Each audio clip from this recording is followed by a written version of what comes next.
le futur proche. So basically, if you want to translate it directly, it would be the near future. So what is le futur proche exactly? It's the possibility that we have in French and in other languages to construct basically a future with aller at the present form followed by the infinitive, so the basic form of the verb. Okay, so like in English you would say I am going to travel, for instance. In French we would say je vais voyager.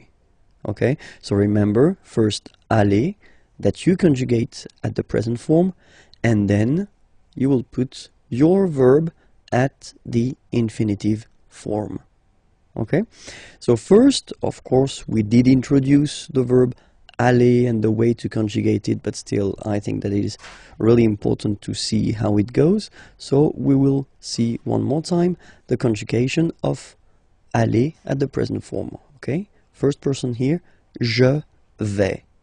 Remember, final S not pronounced. Je vais. Okay, tu vas. Same thing here, final S not pronounced. Tu vas. Il, elle va. Nous allons.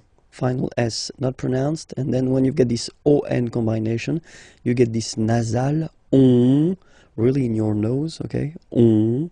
And then let's make this little liaison here to make it sound more beautiful.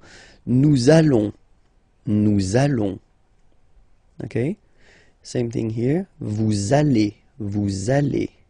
Alright? Remember, classic ending for vous, a Z, okay? But then when you combine these two letters, you get the sound E. Okay? Allez. And then vous allez. Alright? And the last persons. Ils, elles vont. Ils vont. Elles vont. Okay, remember, final T not pronounced, so you get this ON nasal here. On vont. Okay, so let's see them one more time. Je vais, tu vas, il va, elle va, nous allons, vous allez, ils vont, elles vont. Okay, so that's the first part that we will use to construct this futur proche, okay? And then the second part will be, well, the verb that you want to express, but at the infinitive form. So I've been writing few examples here. So the first sentence, je vais voyager. Voyager means to travel. Avec, with, ma famille, my family. Je vais voyager avec ma famille. Okay? So, quite simple way to construct a future form. Tu vas chercher. Chercher means to search. Une nouvelle maison. Okay? Une nouvelle. Nouvelle, it's the feminine form of the adjective nouveau, new. Okay, because maison, house, as you can see here, is feminine, so une nouvelle maison, a new house. Tu vas chercher une nouvelle maison. Okay, and then il, elle va partir. Partir is to leave. Okay, pour means for. Pour un an. 1 year. Un an. Okay, so I will make the liaison just to make it more normal after. Okay, but I just want to divide here. Un an. Okay, so let's read it normally now. Il va partir pour un an. Okay, so you can hear that now I make this link between the two. Un an. Un an. So no break between the two. Un an. Okay. Il va partir pour un an. Elle va partir pour un an. Okay? Then for nous. Nous allons chanter. Chanter means to sing. Okay? Cette chanson. So remember, cette feminine form of ce, this. okay? Chanson, song, and as chanson is feminine, so you should put this form here at the feminine, this, okay? Nous allons chanter cette chanson. Nous allons chanter cette chanson. And then for vous, vous allez adorer, so adorer, to adore, to love a lot, ce film, okay? So you see now this, okay? But then it's the masculine form because film here is masculine. Ce film, this movie, okay? Vous allez adorer ce film. Vous allez adorer ce film.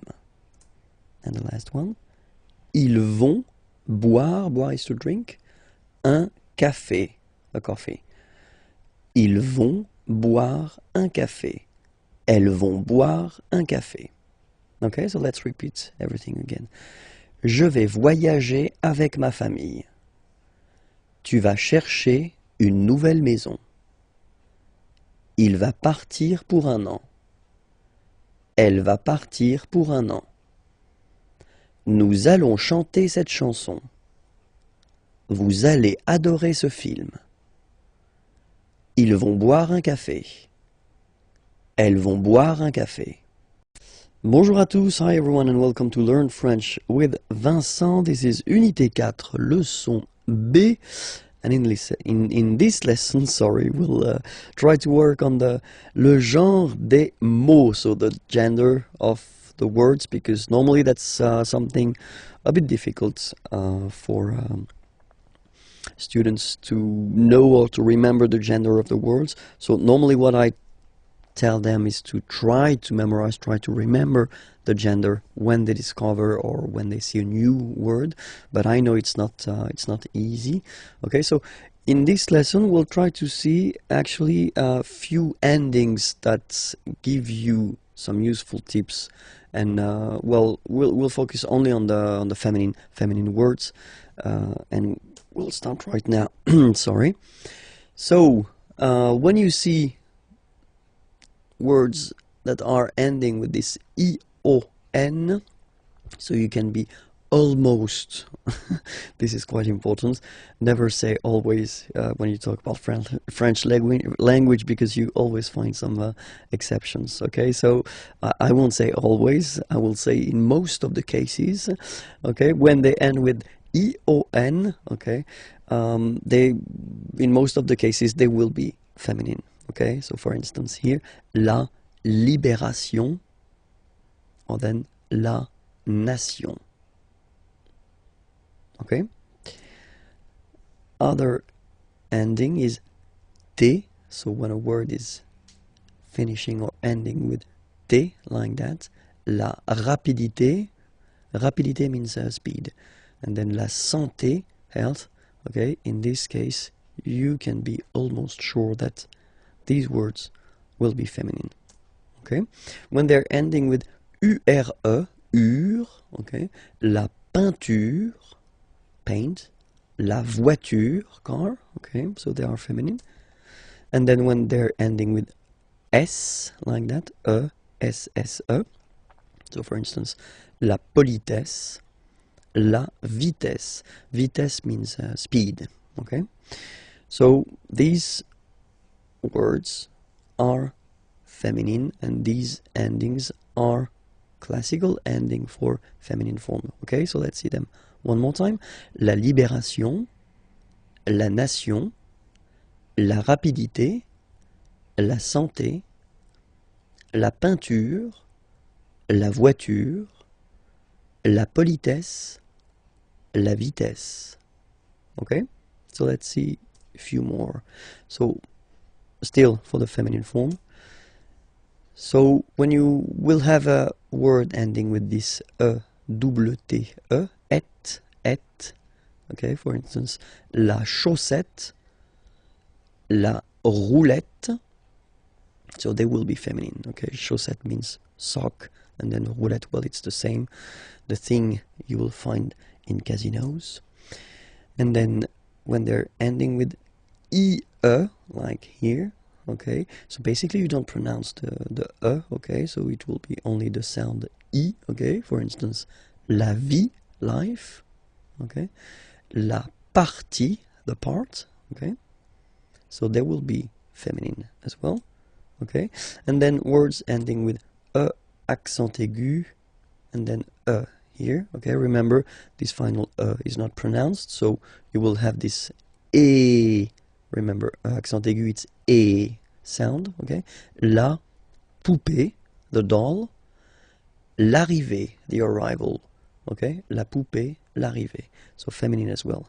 In that case, remember that normally it should be la arrivée, but as arrivée, as usual, you know, start with a vowel, then a is disappearing, and then you just put this apostrophe, okay? And then words ending with ud, like that, U-D-E, ud, okay, are normally, in most of the cases, feminine. La gratitude, well, if my understanding is correct, it's exactly the same in English. La gratitude, and then same thing here, latitude. Latitude. Okay, so let's repeat them one more time. La chaussette, la roulette, la vie, la partie, la poupée, l'arrivée, la gratitude, latitude. Okay, I know it's not the key, it's not the magic key that will help you forever and that will give you all the time the correct gender of the words, but still you've got some tips now. Okay, it was leçon B. Okay, remember that I've been doing many lessons, so they can be found there on youtube.com/imagier, okay, and then the website is here, imagier.net. You can find more material there. Have a nice day. Bye bye. L'article partitif. So what's l'article partitif? Well, basically it's when you want to say that you want some sugar, for instance, so you don't want to specify the quantity, okay, just want to say that you want some, but you don't want to say 1, 2, 3, okay? Then, as usual, we will have the difference between the masculine form and the feminine form, okay? So for the masculine form, it will be du, okay? Du. Simple thing, D, U. This is U, this is D. Du, all right? And then for the feminine form, it will be de la, okay? De la, all right? Masculine form, du. Feminine form, de la, all right? Let's see a few examples now. Je bois, boire is to drink, okay? So je bois du café, all right? So you can see the difference here. It would be possible to say je bois un café, okay? In that case, you would translate it je bois un café by I drink one coffee or I drink a coffee, okay?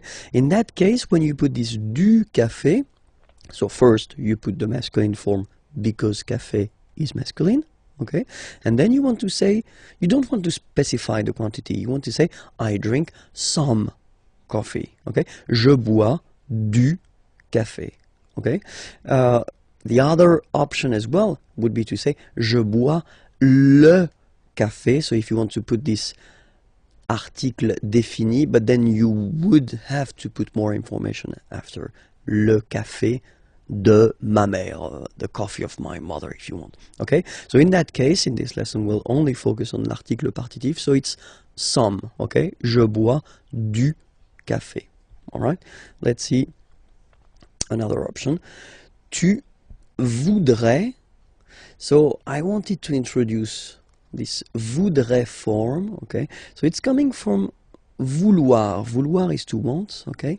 But then it's not the present form here, the classic present form. It's the conditionnel form, okay? So it's the polite form that normally we should use. So I would like to have, you know, you don't say tu veux, you don't say you want, because it is too strong and too direct. So normally we tend to use this conditionnel form. So tu voudrais, you would like to have, and then salade, okay, and it's feminine, so you should put the feminine form of this partitif, so de la salade, so some salad, okay. Tu voudrais de la salade. All right. Let's see another example here. Nous mangeons. So manger is to eat, okay, and that's the form for nous, okay. Nous mangeons du gâteau. Gâteau is cake, okay, and it's masculine, so du gâteau.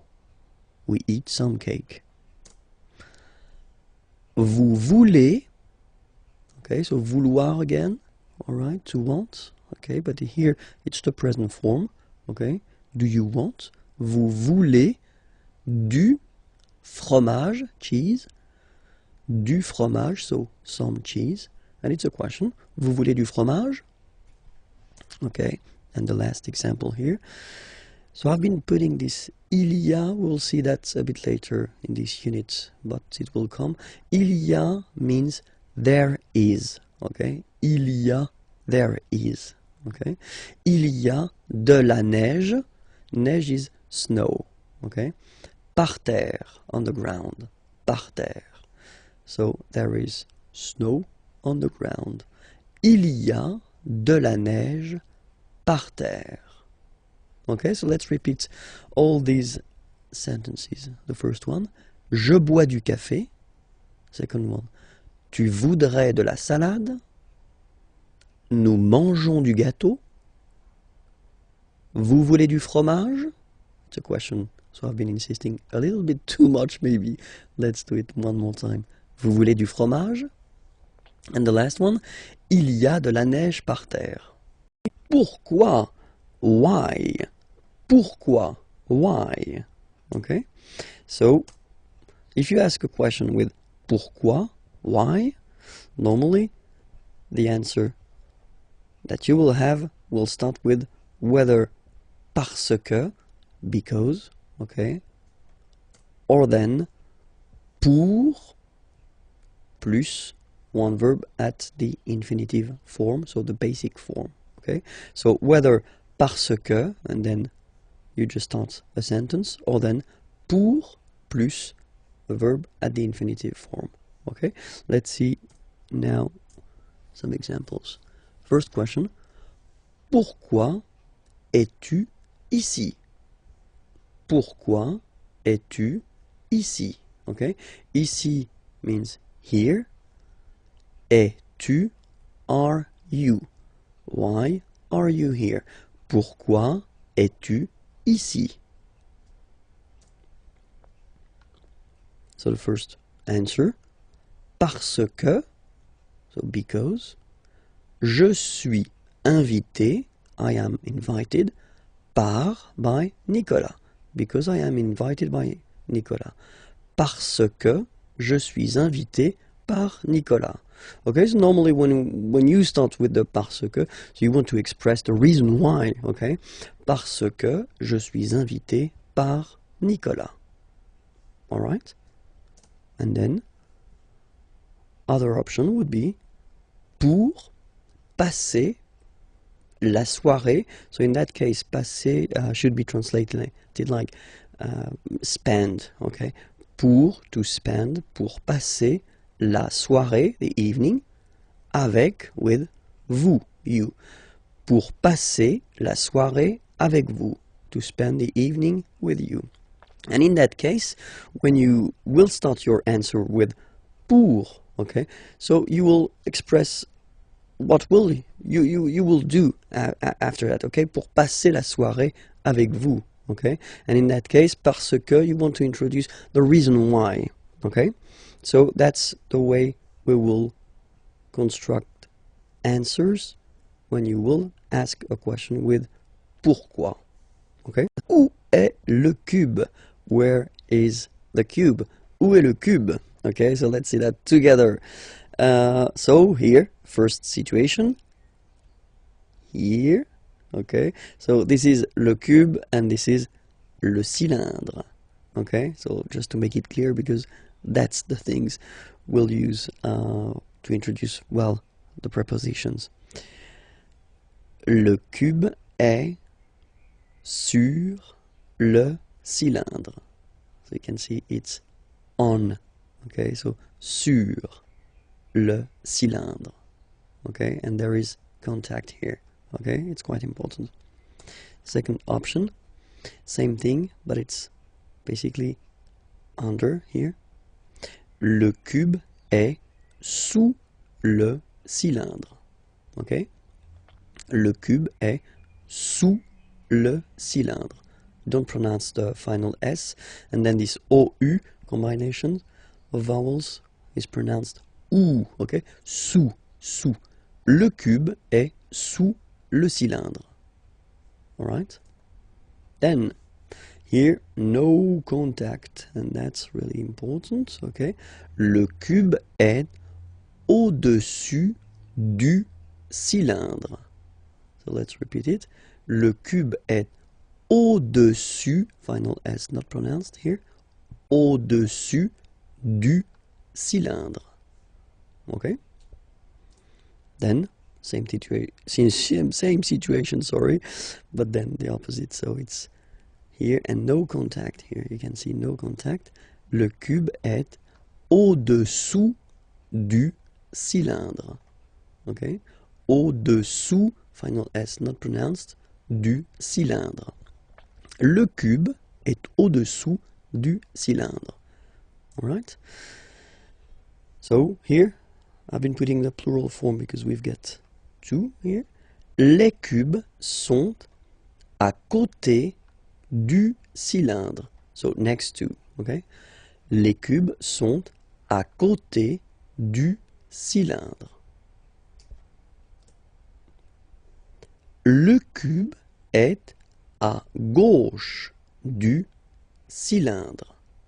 Okay? Gauche, left. On the left of le cylindre. Le cube est à gauche du cylindre. Okay? Then the next one. Droite, obviously it's right, on the right. Le cube est à droite du cylindre. Le cube est à droite du cylindre. Okay? In front of. Le cube est devant le cylindre. Le cube est devant le cylindre. And now, behind, it's not possible to see it, that's the reason why. Le cube est derrière, so behind, le cylindre. Le cube est derrière le cylindre. So I've been taking away the color just to show you that it's inside, okay? So in, le cube est dans, so in, le cylindre. Le cube est dans le cylindre. Les adverbes de lieu. So really useful, and we're starting right now. So the first one that we'll see, so I've been putting each time the English first and then the French version here. Okay, so here. So I won't read the English one. I will focus on the French one if that's okay with you. Ici. Ici. Okay. Then là. So remember you've got this accent, but well, you don't pronounce it. Okay, so it's là. Là. Oops. Là-bas. Là-bas. Remember final S not pronounced. Là-bas. Loin. Loin. So remember when you get this combination O-I-N, it's ouin, ouin, ouin, okay? Loin. Alright? So let's see them one more time. Ici, là, là-bas, loin. Okay? Devant, final T not pronounced. Devant, devant. Derrière. So if you look carefully, you've got here and then double R, so it will open the sound of this and you should pronounce it okay? Derrière. Same thing here. You've got this accent grave, derrière. Okay? Don't pronounce the final derrière. Okay? Final S not pronounced. Dessus. Dessus. Dessus. Dessous. Dessous. Final S not pronounced here. Dessous. Okay, so let's repeat them. Devant, derrière, dessus, dessous. Okay? Dedans. Final S not pronounced. Dedans. Dedans. Dehors.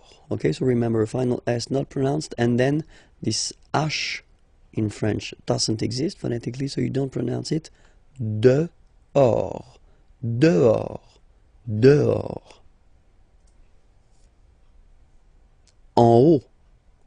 En haut. Okay, final T not pronounced, and then this H as previously, you don't pronounce it, so this is haut. En haut. En haut. En haut. En bas. Final S not pronounced. En bas. En bas. Okay? Quelque part. Don't pronounce the final T. Quelque part. Quelque part. Autre part. Autre part. Autre part. Ailleurs. Look, final S not pronounced, and then you've got this y sound. Ailleurs. Okay, so sorry, I insist a little bit too much maybe, but still, let's read it normally now. Ailleurs. Ailleurs. Okay? Autour. Autour. Autour. Okay, so repeat them one more time. Quelque part. Autre part, ailleurs, autour. Comment exprimer l'obligation. So when you must do something, well, there is a verb for that to express must, and this is falloir. Falloir, okay, falloir. And then you will have two options. The first one will be il faut, so you get to remember that falloir is what we call verb impersonnel, okay, because there is only one form and it's il, third person of the singular. Il faut, okay, so je, tu, nous, vous, etc. They don't exist for falloir, it's only il, okay, il faut, and then the verb coming after will be at the infinitive. Okay, so that's the way to express to must. Okay, and then, or to have to if you want, il faut. Okay, same form, but then you will add after that un nom, a noun. Okay, so whether a verb at the infinitive form or then a noun. So we'll see few examples now. So the first scénario, as we would say in French, is falloir plus infinitif. Okay, so here, il faut respecter les règles. All right, il faut respecter, so to respect, les règles, the rules. Il faut respecter les règles. All right, and then another option, so I've been putting here and here the two parts of the negative form. Il ne faut pas fumer, fumer is to smoke, ici, here. Il ne faut pas fumer ici. Okay, so now we'll see the way it works with noun, a noun. And here, for instance, il faut. So still il faut, remember, as I said, it's only il faut, so it's a verbe impersonnel. Okay. Une carte d'identité. Il faut une carte d'identité. Second example here. Il faut un parapluie, umbrella, un parapluie, car, because, il pleut. It's raining. It rains. Il faut un parapluie, car il pleut. Les adjectifs ordinaux.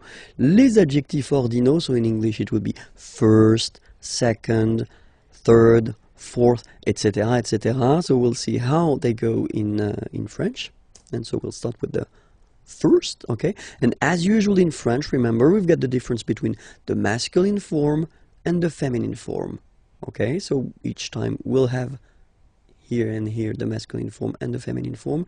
Here, that's the way you can see them written when you get to make them short, okay? So they can be written like that, okay? So we'll pronounce them. Le premier, so the first, le premier, la première. Le premier, la première. Okay?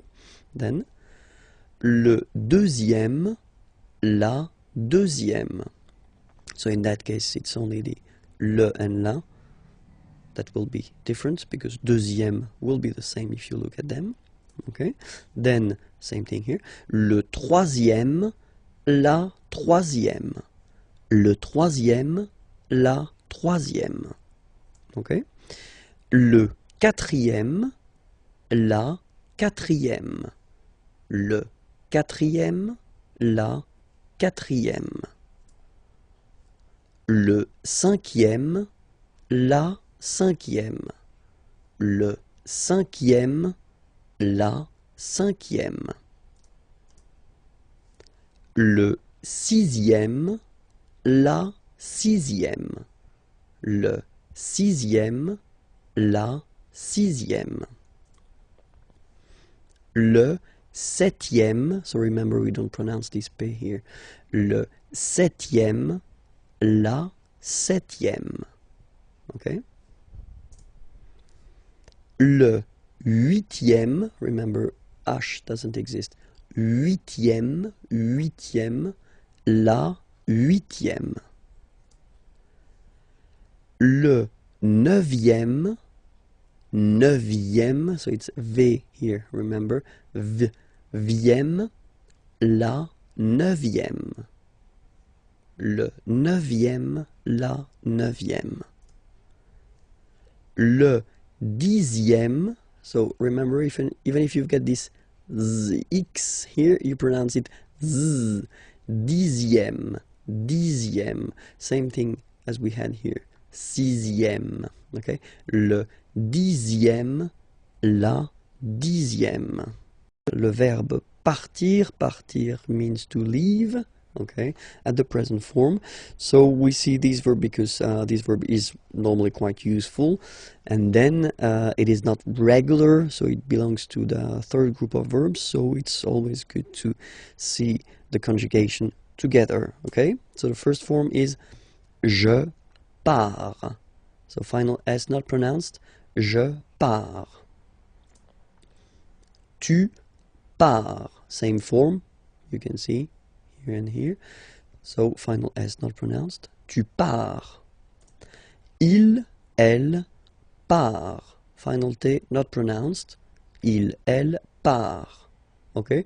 So you can see that it's part, sorry, part, part, and then part. Okay? So the same phonetical form for these persons, but then obviously and of course for nous it will be different. So classic ending ONS, you don't pronounce the S, you just have this on sound nasal. Nous partons, nous partons. Okay, then for vous, classic ending for vous as well, EZ, but then you pronounce it et, vous partez. Vous partez. Okay, and the last persons, il, elle, partent. Remember, classic ending, ENT, but then you don't pronounce them, partent. Partent. Okay, so let's repeat them again.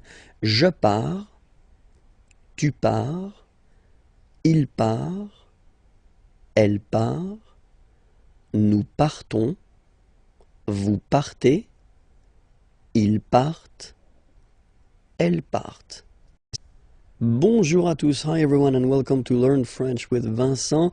This is Unité 4, leçon J, and in this lesson we'll discover together how to conjugate at the present form le verbe venir. So venir means to come, okay, so it's quite useful, and especially it does belong to the third group of verbs, so it's not regular. So for the present form, it's quite useful to spend a few minutes just to see the conjugation together. Okay, so we'll start right now. First form, je viens. Final S not pronounced. Je viens. Remember, I-E-N, ien, ien. Je viens. Okay. Tu viens. Final S not pronounced. Tu viens. Okay. Then il, elle, vient. Final T not pronounced. Il, elle, vient. Okay? So, je viens, tu viens, il, elle, vient. Phonetically, it's the same form. Okay? But then, for nous, it will be a bit different. ONS, remember, classic ending for nous at the present form. Final S not pronounced. So, you will get the sound venons. Nous venons. Nous venons. Okay? Then classic ending for vous, Z here, and then you pronounce it et, vous venez. Vous venez. Okay? And the last one here. So you've got this double N just after the so it will change a little bit your pronunciation. You will have to pronounce this like eh. Okay? Ils viennent. So remember this classic ending ENT for the third person of the plural is here, but phonetically it doesn't exist, so you don't pronounce it. Viennent, viennent. Okay? Ils viennent, elles viennent. Alright, so let's see the form one more time. Je viens, tu viens, il vient, elle vient, nous venons, vous venez, ils viennent, elles viennent. Alright? So, venir is quite important. Be sure to remember it by heart. Please, please, please, s'il vous plaît. And then, when you're ready, you can go at the following address to find the next lesson. Okay? And then more material here, IMAGIERS.net. Have a great day. Au revoir. Les pronoms COD. Okay, so no stress, but still it will be quite important. Okay, les pronoms COD. So we'll take first a sentence. Okay, so it's a question and it's tu regardes la télévision. Okay, so tu regardes, regarder is to watch, la télévision. So if we look at this question, okay, and then we want to define all the elements, the first thing that we've got in this sentence is tu, okay, so it's here, and it's sujet, so the subject of the sentence here, okay. Second part that we've got here is regarde, okay, regarde here, and it's the verb, okay, that you've been conjugating. It's ES, just because it's tu, alright? And the second part, or the third part here, so the last part, la télévision. So la télévision, that's what we will call complément, okay? Because it's a complement, it will complete the sentence here by giving some information. It's objet, it doesn't have anything to do because it's la télévision, okay? So it's not an object like that, but it's what we call grammatical object, okay? And we say that it's direct because you don't have any preposition between the verb and this complément, okay? So no preposition, so it's direct, okay? So why do we say that it's quite important to use les pronoms COD? Just because when you've got a question, so if someone is asking you, tu regardes la télévision, okay, the first option would be oui, je regarde la télévision. So of course it's possible to repeat, I mean, this part, la télévision, okay? But then if we are honest, then in most of the cases we won't repeat la télévision. In that case, we will use what we call pronouns, okay, just to avoid repeating this word, okay? So let's see these pronouns together. So as usual, we will have the difference between the masculine, the feminine, and the plural, okay? In that case here, we'll start with the masculin singulier. Masculin singulier will be first le, or then, as usual, if we've got a vowel coming after, the E will disappear, so it will be L apostrophe, okay? Le, or then L, like that, okay? If it's feminine, and at the singular form, so we're talking here about the third person of the singular, it will be la, or for the same reasons as previously, L apostrophe if you get a vowel after, okay? And then for the plural form, so here we're talking about the third person of the plural, then it will be les. Okay, so let's repeat them one more time. So for the masculine singular form, it's le. For the feminine singular form, it's la. Okay, and then if they are followed by vowels, then you take a and a away, and then you get this l. Okay, and for the plural form here, it's les. All right, so let's see that in action now. So if you get the same question, tu regardes la télévision. All right, so now we've got all the elements. So we know that tu was the subject, regarde the verb, la télévision, complément d'objet direct, and that's the thing we want to replace. We don't want to repeat la télévision, okay? So first, what do we need to do is first to spot the gender of the word. We know that la télévision is feminine, okay? So we've got all the keys necessary. Oui, je la regarde. So as I said a long time ago in a lesson, remember that in French the pronouns, like this one for instance, are coming before the verb. So that's the reason why you will have this la here before the verb. Oui, je la regarde. Okay? Let's take another question. And here you've got tu vas regarder la télévision. So what's the difference between the previous question and this question? Well, this is, and we saw that in a previous lesson, I guess it was on this unit, so you can check it if you're not sure about that. That's what we call the futur proche, so the near future. Tu vas regarder la télévision, you are going to watch. Okay, so that's the near future. Tu vas regarder la télévision. Okay, and then here, if you look carefully, well, you've got two verbs. And that's the important thing here. So if you will have a structure with two verbs, and then you want to use a pronoun, this pronoun will come always before the second verb. Like here, oui, je vais la regarder. Okay? So I'm not telling you that it will come between the two verbs, because you can have many things between these verbs. Okay? So focus on this idea that it will come before the second verb. Oui, je vais la regarder. Okay?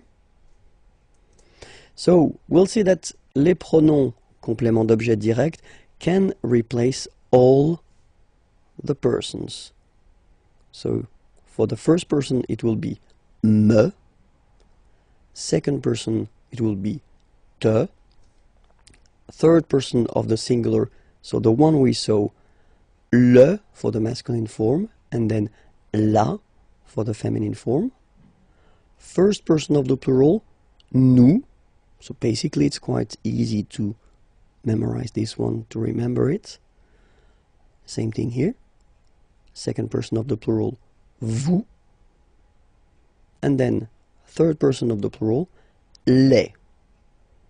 Alright, so me, te, le, la, nous, vous, les.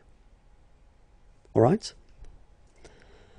So we'll see now a few examples.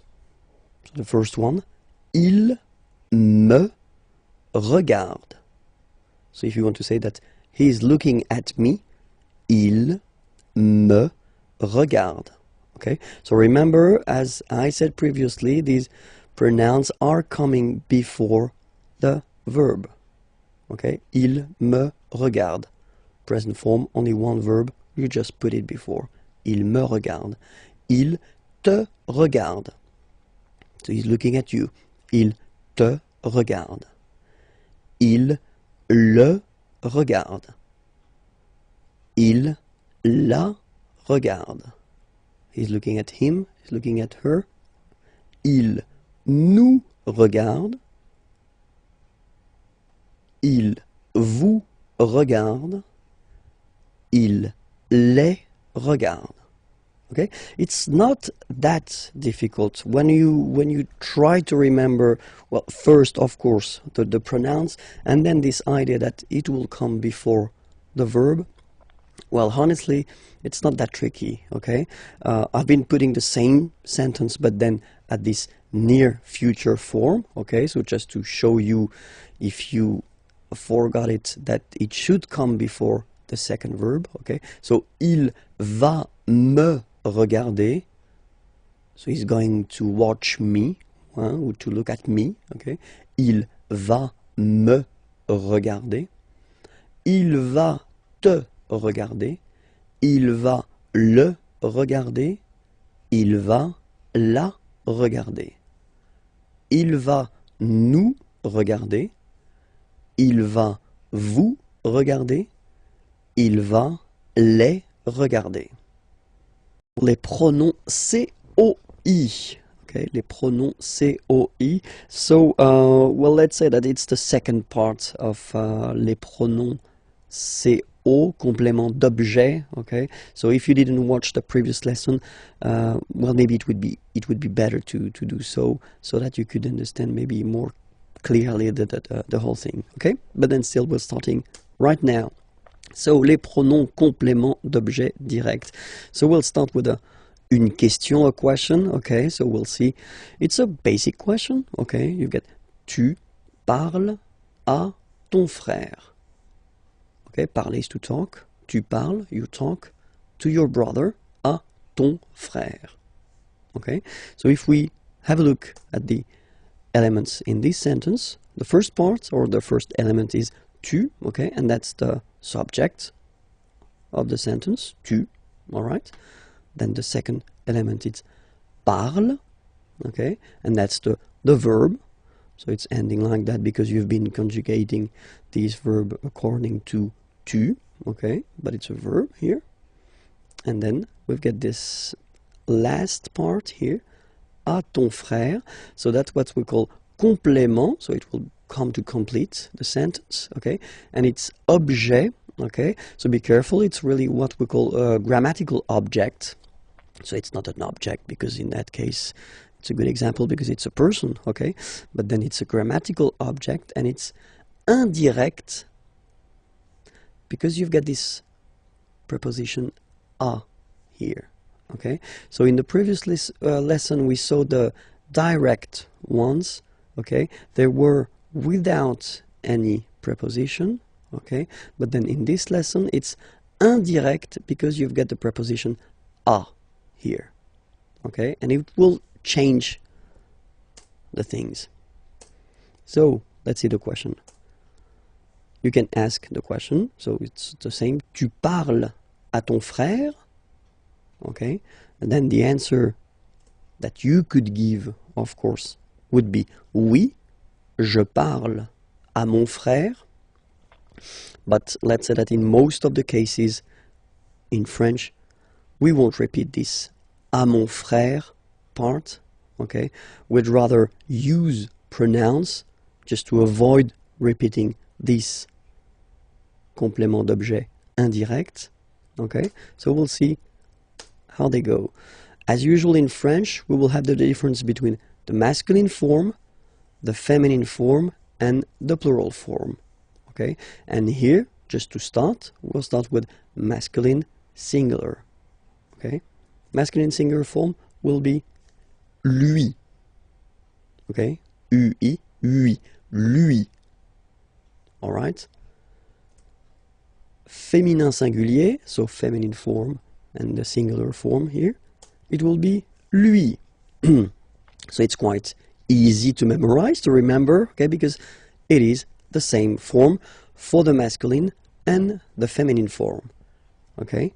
And then for the plural form, so third person of the plural, to be more precise, it will be leur, okay? So masculine singular, third person of the singular, lui, féminin singulier, feminine singular form, third person of the singular, lui, and then the plural form, third person of the plural, leur, okay? Let's see now the same question, okay? Tu parles à ton frère, okay? And the idea in that case, of course, is to avoid repeating this part here, so complément d'objet indirect, and to replace it with the pronoun, okay? So first we know that it's indirect because we've got the preposition here. We know here that it's masculine because it's brother, okay? And then we've got the information here because it's ton, all right? So we've got all the elements just to reply using the pronoun. Oui, je lui parle, okay? So the only thing you should really think about here is the position. So you should remember, as I said previously, that the pronouns in French will be placed before the verb. So, je lui parle. Oui, je lui parle. All right? And then we could have, well, basically the same question, but then this question would be like it is here at the near future. So if you didn't see the lesson regarding the near future, maybe it would be more useful for you to watch it, but still the near future, it's a way to construct the future, but at the present tense with the verb aller, to go. You are going to speak or talk, okay, to your brother, okay? So you are going to, but then the important thing in that case is that you've got two verbs, okay? You've got aller here, to go, and then you've got parler, to speak or to talk, okay? And when you've got two verbs, then for the pronoun that you would like to use, you will have to put it just before the second verb. Oui, je vais lui parler. Okay, so I'm not telling you that it should be between, because That's the case here. But then between these two verbs, you could put many things, okay, like adverbs or other things, okay? So remember that this pronoun lui should be before the second verb. All right? So now we'll see these pronouns, but then for all the persons, okay, for the first person of the singular, it will be me. Second person of the singular, te. Then third person, like we saw, so masculine and feminine, I only put one, so lui, because it's the same. First person of the plural, nous. Second person of the plural, vous. Third person of the plural, leur. Okay? Me, te, lui, nous, vous, leur. Alright? So let's see examples now. So he's talking to me. Il me parle. Okay, remember, me, and then before the verb, il me parle. He's talking to you. Il te parle. Il lui parle. I don't know why lui is still white. Well, maybe it was a mistake from my... Yeah, it is a mistake. It should be orange, but then still. Il lui parle. Okay. Il nous parle. Il vous parle. Il leur parle. All right? Il me parle. Il te parle. Il lui parle. Il nous parle. Il vous parle. Il leur parle. Okay, so these examples are with one verb, okay, and then I've been rewriting the same sentence, but then at the near future, okay, with the two verbs, and then we can see how they go now. Il va me parler. He's going to talk to me.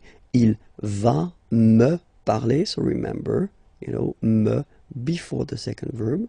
Il va te parler. He's going to talk to you. Il va lui parler. He's going to talk to her, or he's going to talk to him, okay? Il va nous parler. He's going to talk to us. Il va vous parler. He's going to talk to you. Il va leur parler. He's going to talk to them, okay? Il va me parler. Il va te parler. Il va lui parler. Il va nous parler. Il va vous parler. Il va leur parler. Bonjour à tous, hi everyone, and welcome to Learn French with Vincent. This is Unité 4, leçon M. And in this lesson we'll see how to conjugate together le verbe vouloir. Vouloir means to want, and it belongs to the third group of verbs in French, so irregular. So that's the reason why I think it's quite good to see the conjugation at the present form together. So here it goes. Vouloir, first person, je veux, final X not pronounced. Je veux. Tu veux, final X not pronounced, the same form. Il veut, final T not pronounced. Elle veut. Okay, so here, so far we've got one phonetical form, it's veut. Then for nous, classic ending, ONS, don't pronounce the S, just pronounce the on. Nous voulons. Nous voulons. Same thing here, classic ending EZ for vous, but then you pronounce it et. Vous voulez. Vous voulez. Vous voulez.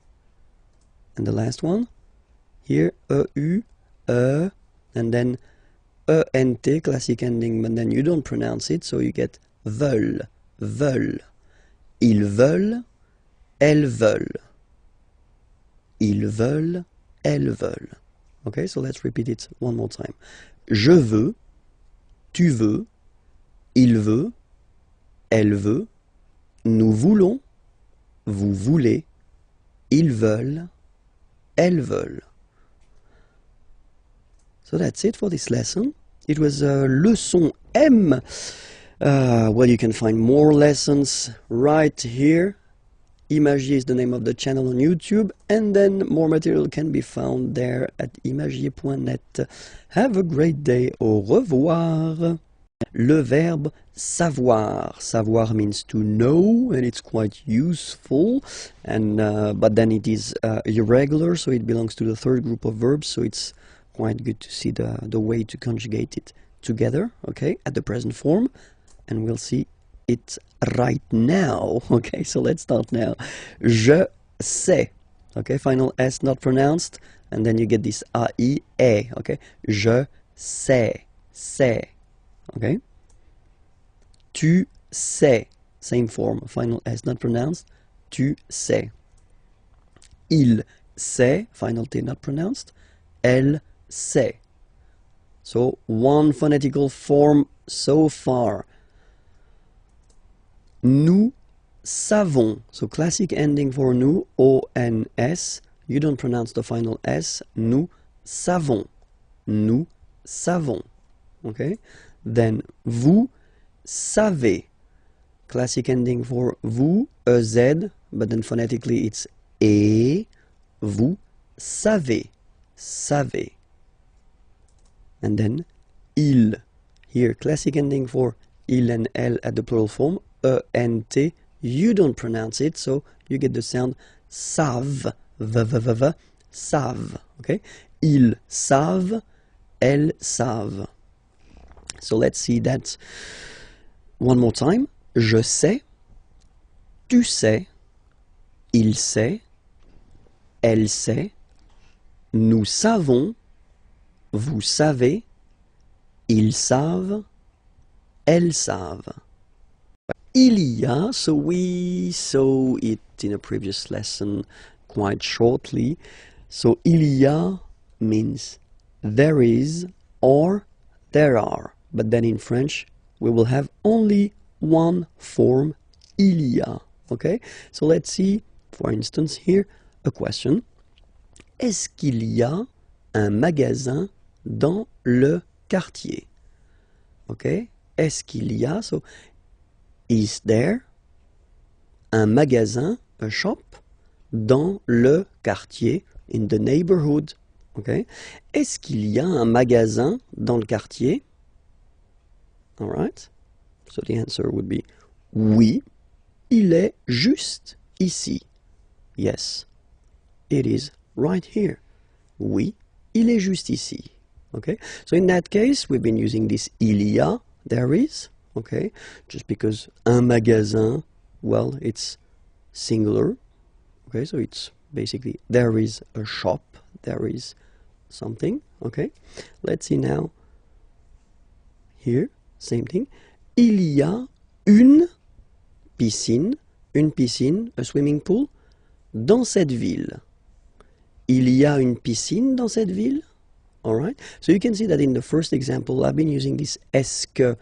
You remember we saw that previously, that you can add if you want to ask a question, okay? Or then it's possible here just to keep the same order. There is, il y a, okay? Une piscine, a swimming pool, dans cette ville, in this town, okay? But then don't forget to raise your voice at the end because it's a question. Il y a une piscine dans cette ville? Il y a une piscine dans cette ville? Okay, just a little bit to make it clear that it's a question, okay? So answer, oui, elle est à côté de la mairie. À côté, remember it was next or near, okay? And then la mairie, city hall. Oui, elle est à côté de la mairie. All right? So in both cases here, il y a, just because it was masculin singulier, okay? And then here, il y a une piscine, féminin singulier. All right, and we'll see now the other option that we would have to ask correctly the question. So first, look at it. Il y a, actually, you should change the order and put it like that. And the way you will pronounce it is y a-t-il, y a-t-il. Okay, so that's the correct form to ask a question with il y a, so the formal form if you want. And then des toilettes, here it's the plural form, okay, toilets, okay. So it doesn't really change because it will stay il y a okay? But then here, of course, the order is changing, so that's the reason why it can be a bit tricky to notify the fact that basically it doesn't change even if it's plural here, okay? Dans ce restaurant, in this restaurant. Y a-t-il des toilettes dans ce restaurant? Y a-t-il des toilettes dans ce restaurant? Okay, and then the answer, oui, elles sont juste à droite. Okay, droite, remember, it was on the right. À droite, on the right. Just on the right. Oui, elles sont juste à droite. Okay, so to resume the whole thing, remember this il y a will be used so for there is, so like here, un magasin, a shop, so it's the singular form, okay? Or then here as well, il y a, there is, une piscine, a swimming pool, but still it will be also used as like that, il y a, okay, or then in the other order here, for the plural form, okay? It doesn't change. So that's one interesting thing in French. For once, it's easy. It doesn't change. Il y a plus singulier, or then il y a plus pluriel. Okay? We will discover together the passé composé form of the verb aller. Aller is to go. Okay? And remember that aller is one of the tricky verbs in at the passé composé form because it will use être and not avoir as most of the verbs. Okay, so that's the reason why here you will have the form je suis allé. Okay, and then you can make the liaison here. Je suis allé. Je suis allé. Tu es allé. Tu es allé. Il est allé. Il est allé. You've got this little liaison between the two. Il est allé.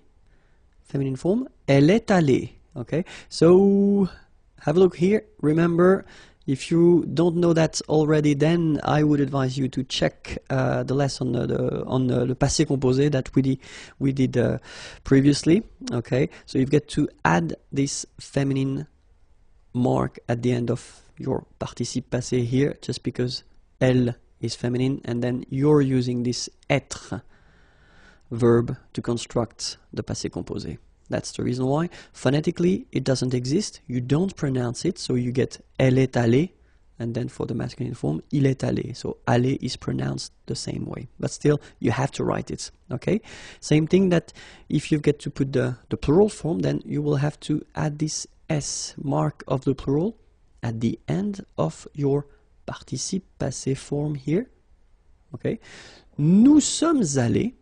You don't pronounce it. Okay, but you write it. Nous sommes allés. Vous êtes allés. Vous êtes allés. Same thing here. You put it, but you don't pronounce it. And then here, masculine form. Ils sont allés. So masculine plural. You put this S. Ils sont allés. Little liaison between the two. Ils sont allés. Elles sont allées. Feminine and plural here. Okay, S, you don't pronounce them, but still you've got to write them. And then this little liaison here. Elles sont allées. Okay, so let me repeat the whole thing for you. Je suis allé. Tu es allé. Il est allé. Elle est allée. Nous sommes allés. Vous êtes allés. Ils sont allés. Elles sont allées. The passé composé form of the verb parler. Parler is to speak or to talk. Okay, so let's discover it right now. First person, j'ai parlé. Tu as parlé. Il a parlé. Elle a parlé. Nous avons parlé. Vous avez parlé. Ils ont parlé. Elles ont parlé. Alright?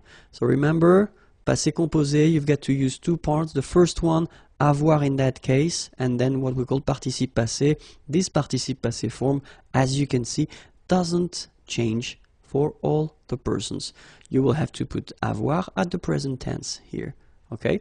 J'ai parlé, tu as parlé, il a parlé, feminine form, elle a parlé, nous avons parlé, little liaison here, nous avons parlé, vous avez parlé, same thing here, little liaison, ils ont parlé, same thing here, ils ont, elles ont parlé.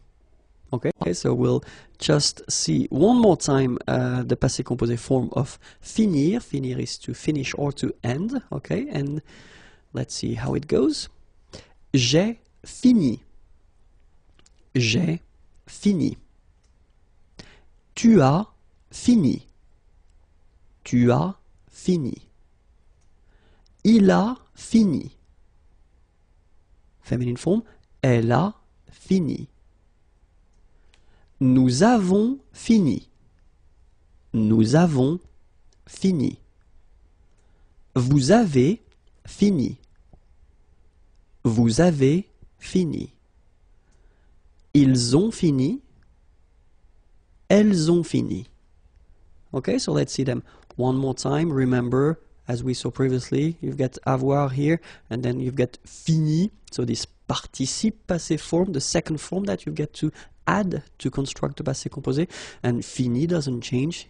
It's here all the time, and it's written the same way, okay? J'ai fini, tu as fini, il a fini, elle a fini, nous avons fini, vous avez fini, ils ont fini, elles ont fini. Les unités de mesure. Okay, so let's start. 1 millimètre. Les millimètres. 1 centimètre. Les centimètres. 1 mètre.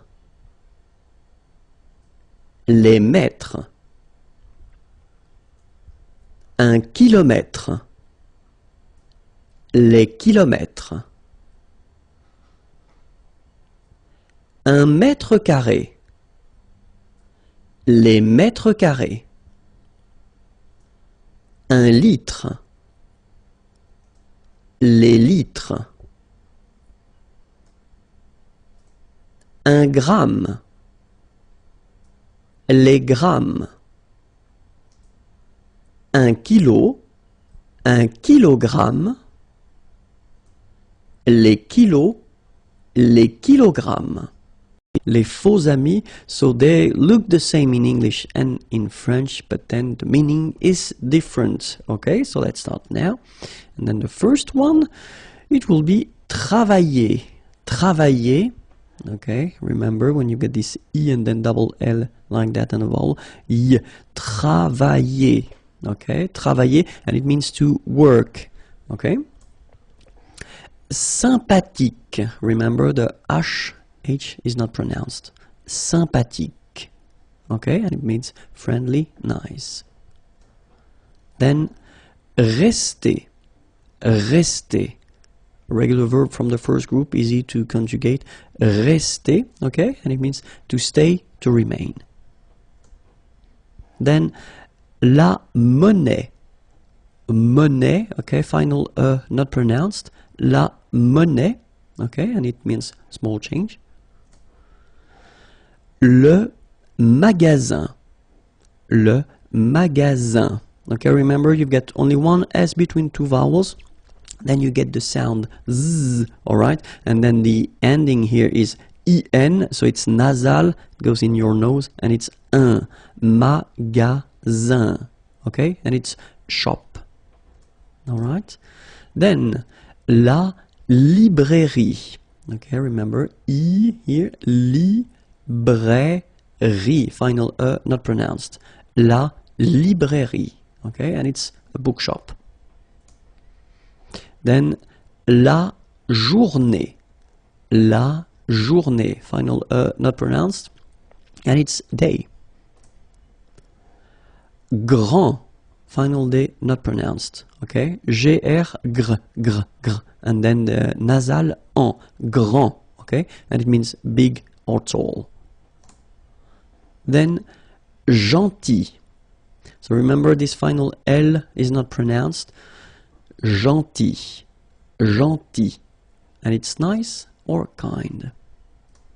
Then attendre, attendre.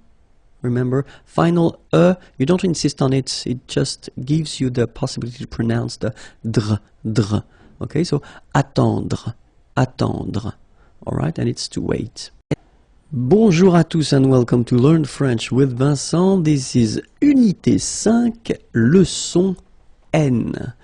And in this lesson, we'll discover vocabulary regarding le corps humain. Le corps humain.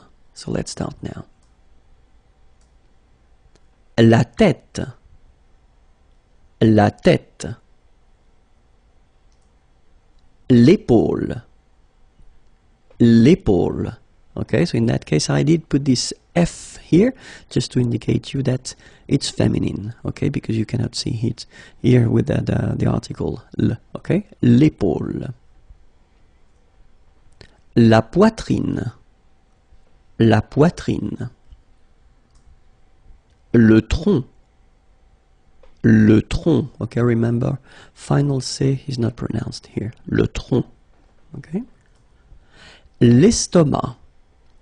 L'estomac, okay, same thing here, final C not pronounced, and then M means that this word, estomac, is masculine, okay? L'estomac. La hanche. La hanche. Remember, H here is not pronounced, so you get the sound en, hanche at the beginning. Le poignet. Le poignet. So this combination of ET at the end will basically open the sound. So you get poignet. Okay, remember, G-N, poignet, le poignet. La cuisse. La cuisse. Double S and then two vowels before and after. It will give you a really strong S sound. Okay. Cuisse, cuisse, la cuisse. Le genou, le genou. La jambe, la jambe. Okay, remember, A-M, when you combine these two, basically it's just like A-N, so it's nasal and it's en. Okay, so you get la jambe. La cheville. La cheville. Remember, double L like that after I, y, y. Cheville. Le pied. Le pied. Le dos. Le dos. Final S not pronounced. Okay? Le dos. Le cou. Le cou. Le bras. Le bras. Same thing here. Final S not pronounced. Le bras. Le coude. Le coude. So it's actually quite funny because the only difference between these two is this d at the end. Okay, so here in this one you've got le cou. Okay, and then the second one here is le coude. Okay, remember, you don't insist on this final E, it only gives you the sound of D at the end. Le coude, okay? Le nombril. Le nombril. Le doigt de pied. Le doigt de pied. La main. La main. So this combination A-I-N is quite interesting because it will give you the sound un. So it's really a nasal, it goes in your nose, okay? And it's un. Main. La main. Le doigt. Le doigt. Okay, so don't be frightened by this G, because basically you don't pronounce it, and then the final T you don't pronounce it. So the only thing you get to pronounce is this combination of three letters, sorry, here, D, O, I, okay? O, I, it's wa, and then D, doigt. That's the only thing. Doigt, le doigt, okay? Le pouce, le pouce. L'ongle, l'ongle, okay, I forgot to write it, but it's masculine, okay, l'ongle. La peau, la peau, okay, remember this combination of three vowels, well, it's quite rare in France, but then, well, you can see it, but then, so the sound that you will have to pronounce when you've got these three vowels combined together, it's the sound O. Okay, so really simple, O, okay, so you get la peau, okay, la peau. That's it. If you want more, then the address is here, youtube.com/imagier, and then the website is here. If you want to see more material, then write me a beautiful letter or a mail. Okay, have a great day, bye-bye. Le visage, the face, so we just saw the human body previously, and so we'll continue with le visage, if that's okay with you. Let's hope so. So let's start now. Les sourcils, les sourcils. Okay, so it's quite strange because you get this LS at the end, but then, well, you don't pronounce them. Les sourcils. L'œil, l'œil, strange combination of vowels here, okay, and then you will get the sound and then y, œil, alright, and it's masculine, by the way. Un œil, l'œil, okay. Plural form, les yeux, okay, so that's the tricky thing when you compare the singular form and the plural form, okay, so l'œil, singular, and then the plural, les yeux. Okay, you make this liaison between the two. Les yeux. Okay, final X not pronounced. Les yeux. Les cils. Les cils. Final S not pronounced. Les cils. La joue. La joue. Final E not pronounced here. La joue. La gorge. La gorge. Okay, remember when you've got this combination G and O, you get the sound go, go. Okay, so gorge. And then G and E gives J. La gorge. La gorge. Le front, final T not pronounced, le front. Okay, remember this nasal on, le front. Le menton, okay, same thing here, so you get two nasal, the first one here, en, and then the second one here, on, le menton. L'oreille. Remember, when you get this I-L-L and then a vowel, it's Y. L'oreille. Alright? And it's feminine, by the way. Une oreille, l'oreille. Le nez. So remember, when you get this combination, E-Z, here at the end of a word, it's E. Le nez. Le nez. La bouche. So remember, CH combined together will give you this sh sound. La bouche. Okay? La lèvre. Remember, accent grave here. Really open. La lèvre. La lèvre. La bouche, again, I don't know why, don't ask me, I was tired when I made this one, so la bouche, one more time. la langue. Remember when we've got this G and then U and then E, we get the sound G, G. Because when you combine this G and then E, remember it was the sound J. Okay, so you get to put this U between the two to get the sound G, G. So you get la langue, langue. Okay? La dent, final T not pronounced. La dent. Les cordes vocales. Les cordes vocales. So you can notice that as usual in French, you've got this mark of the plural at the end, S, and then S here as well, but you don't pronounce them, okay? Les cordes vocales. Indicateur de temps. So if you want to introduce some sentences or concept at the past, present, or future tenses, then you will have to use them. So let's start now with the past, le passé, okay? And then the first one is hier. Hier means yesterday, okay? Hier. So remember, this H here is not pronounced, okay? So hier.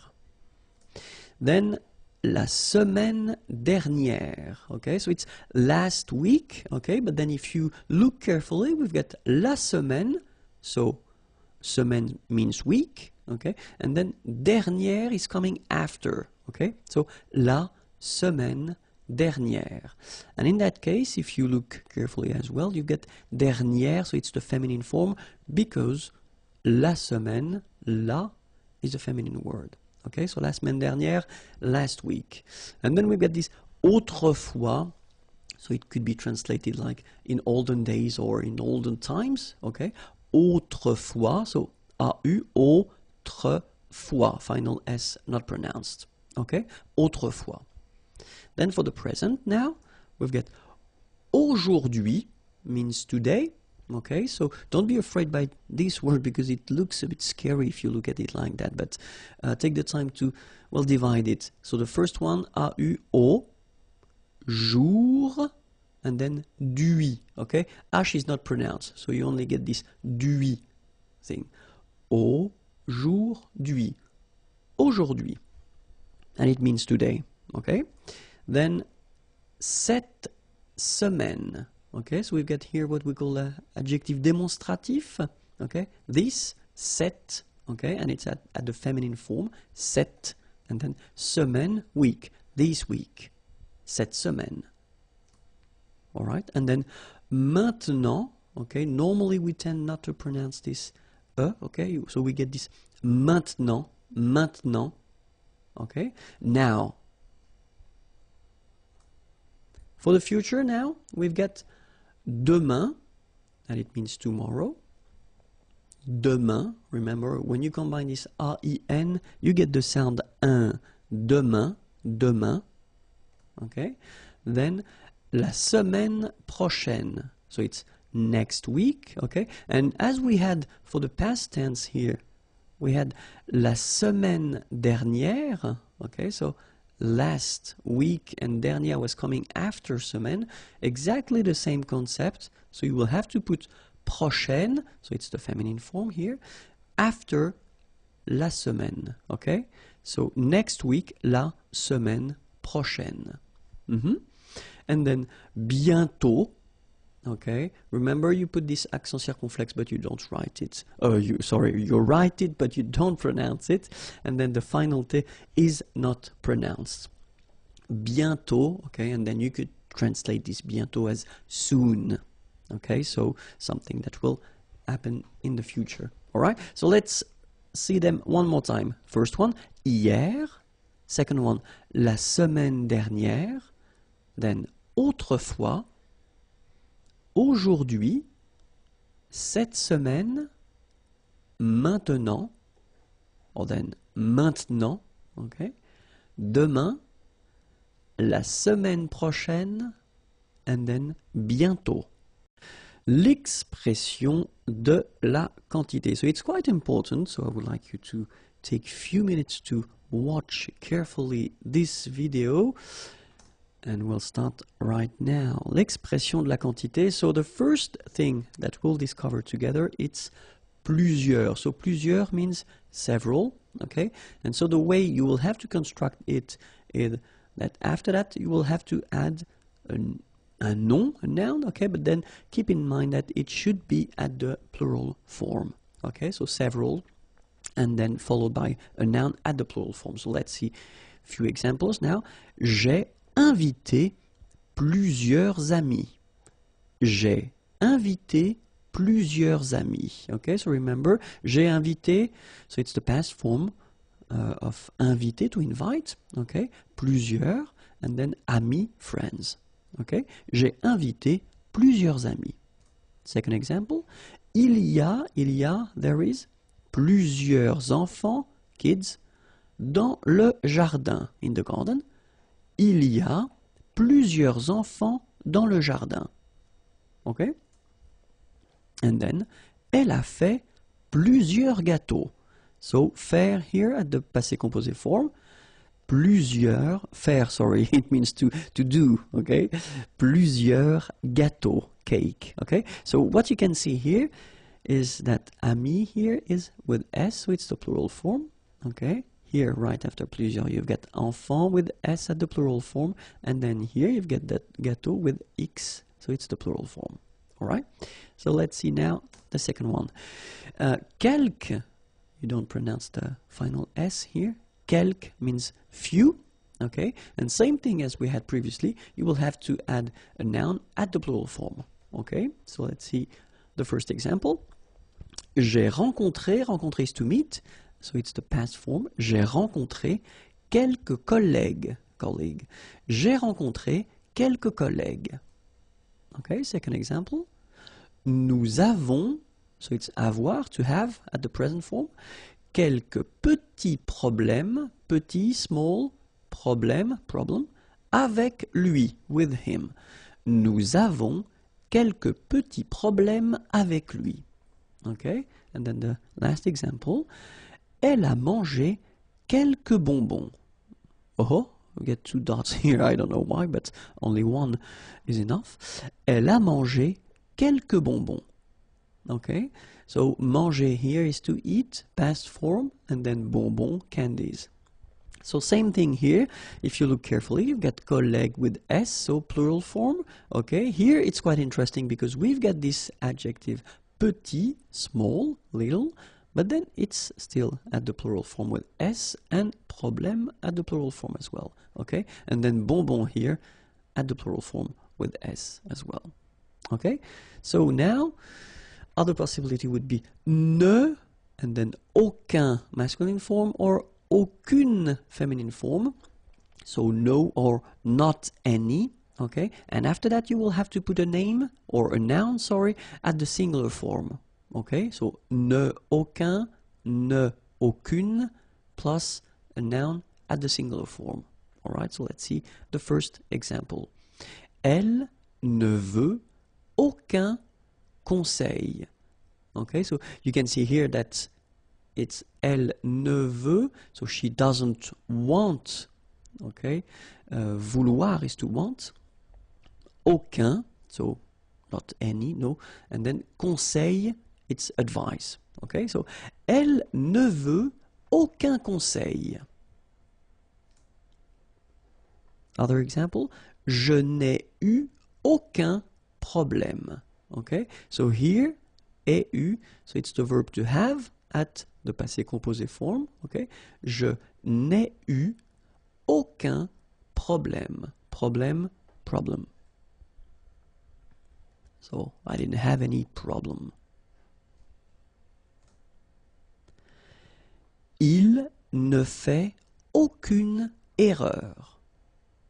Il ne fait, faire is to do, and it's the present form, aucune erreur. Erreur is mistake.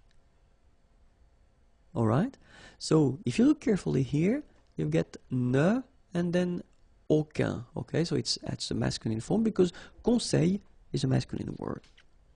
Here, it's quite interesting because as usual in French, when we've got this ne and then we've got a vowel after, So it can be quite tricky. So in most of the cases, this will disappear. Okay, so you take it away, but then still aucun is coming here, all right?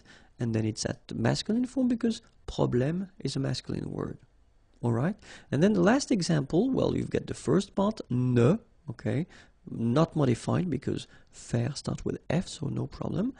But then here you've got this aucune, okay? Aucune, so because erreur is a feminine word, so you will have to put this aucune, all right? So let's proceed now. Un peu, or peu, and it means a few or few, okay? So we'll be constructed with la préposition de, so you will have to put this de after, and then you will have to put the noun without the article. Okay, so if you want to construct this sentence with a few or few, so remember, un peu or then peu, then don't forget to put this de and the noun without the article. Okay? Then if you want to use this autant, it means as much. Same construction, you will have to put this de and the name, or the noun, sorry, without the article. Alright, so as much, we use this autant de and the noun without the article. Alright? If you want to use moins, moins means less. Same thing here, you will have to use de after and the noun without the article.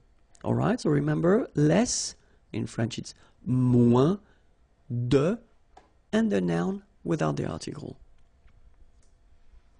If you want to use plus, more, okay, in some cases you will have to pronounce it plus, okay, so you will see that a bit later. De, and then the noun without the article. Alright, remember, more, plus, or then plus, de, and the noun without the article.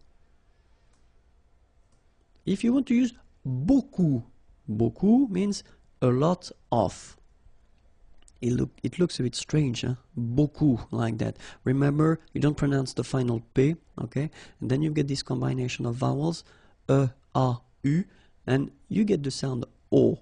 So technically it's beaucoup, okay? So it's not difficult to produce orally. Beaucoup, a lot of, okay? Same construction, you will have to put de after, and then the noun without the article, okay? A lot of, beaucoup de, and the noun without the article. If you want to use trop, and trop means too many, okay? Then you will have to put de and the noun without the article, okay? Remember, too many, trop, don't pronounce the final P. Trop, de, and the noun without the article. All right? And then assez. Assez means enough. Okay? Assez. Remember, two vowels here, a and then e, and then double s. So it's really strong, the s. Assez. Assez. Okay? Assez. So same construction, de and the name, or the noun without the article. Okay? So enough, assez de, and the noun without the article. Well, we'll see few colors, les couleurs, okay, so not all the colors because we're just starting, okay, so let's see what we've got. Blanc, blanche, okay, so I wanted to put for each color the masculine form here and then the feminine form here, okay, so here, masculine, blanc, don't pronounce the final C, and then blanche. Okay, remember when you combine this CH, you get the sound sh, blanche. Okay, so blanc, blanche. Noir, noir. So it's quite funny because you will have to add this E at the end of noir for the feminine form, but then you don't pronounce it. Okay, so phonetically it is exactly the same. Noir, noir. Okay, Gris, don't pronounce the S, but then for the feminine form, grise. Remember? Grise. Alright? So when you add this E, basically it gives you the pronunciation or the possibility to pronounce the previous letter here. It's Z. Grise. Alright? So gris, masculine form, feminine form, grise. Bleu, bleu. So same thing that we had for noir, you just add this E at the end, but then you don't pronounce it. Bleu, bleu. Alright? So let's see them one more time. Blanc, blanche. Noir, noir. Gris, grise. Bleu, bleu. Okay? So let's continue. Bleu foncé. Bleu foncé. Okay, so foncé, this adjective, well, basically it will be like dark. Okay, bleu foncé. Bleu clair. So same thing here. This clair adjective is like light. Okay, bleu clair. Jaune. Okay, so it will be the same at the masculine and the feminine form. Jaune. Jaune.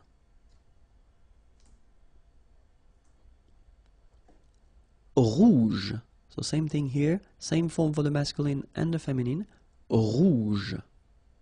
Remember, G-E, je. Rouge. Vert. So masculine form, don't pronounce the final T. Vert.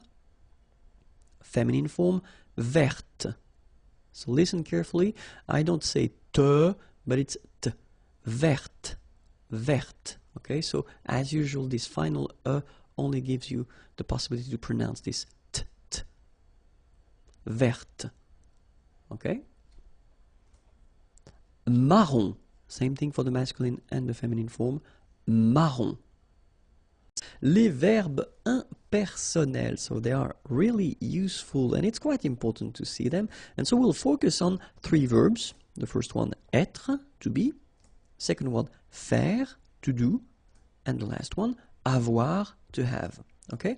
And so the important thing with this concept or this idea, les verbes impersonnels, is that, well, you will see in the examples, they are not connected to a person, and that's the main concept. So even if in French we use this il, so the pronom personnel il, okay, technically if you want to translate that directly in English, it would be translated by it, okay, but then in French we use this il instead of it, okay.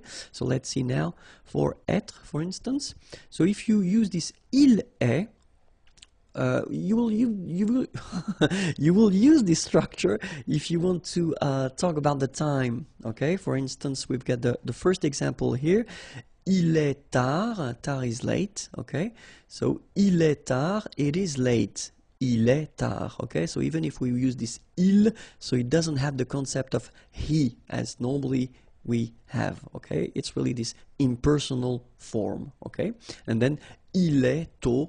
It is early. Okay, same thing. That's the reason why we use this il form when we put when we give the time. Okay, il est 12 heures, or then il est midi, 12 hours. Okay, and then this midi, it's noon. Okay, so il est 12 heures, il est midi. All right. Second example is faire, and then it's really useful to use this faire. So il fait, if you want to talk about the weather, pour parler du temps, okay, pour parler du temps. So for instance, il fait chaud, okay, chaud, warm, hot, okay. So il fait chaud. So if you want to say it is hot, it is warm, then that's the structure you will have to use. Same thing if you want to say that it is cold, okay, froid is cold, il fait froid, okay, il fait chaud, il fait froid. All right? And then, if you want to talk about the weather, Okay, in that case it's beau. Okay, it's a nice weather. Il fait beau. Okay, the opposite, mauvais, bad. Il fait mauvais. All right, il fait chaud. Il fait froid. Il fait beau, so it's a beautiful weather. Il fait mauvais, it's a bad weather. Okay, and the last one, avoir. Avoir, so if you, well, we did introduce that a little bit earlier, but then this il y a structure is quite useful because you can, well, situer dans l'espace, parler du temps, parler de l'heure. So if you want to locate into space, say where things are, or then parler du temps, talk about the weather, or then parler de l'heure, talk about the time. So that's the structure you will have to use, this il y a, il y a. Okay, so let's see one example. Il y a un parc ici. Okay, so there is un parc, a park, ici, here. Il y a des nuages, clouds. Il y a des nuages. So even if we've got this il y a, okay, remember that it can be for the singular, or then it can be for the plural as well. So this a won't change. Il y a des nuages. Il y a du soleil, sun. Il y a du soleil. So there is sun. Il y a de la neige. Snow. Il y a de la neige. Okay? And then, if you want to talk about the time or a period, il y a 15 ans. So in that case, it's quite interesting because when we use this il y a 15 ans, technically it's 15 years ago. So this il y a will mean ago. Il y a 15 ans, j'ai voyagé en Chine. Okay, voyager is to travel. You've got the passé composé form here. En Chine, in China.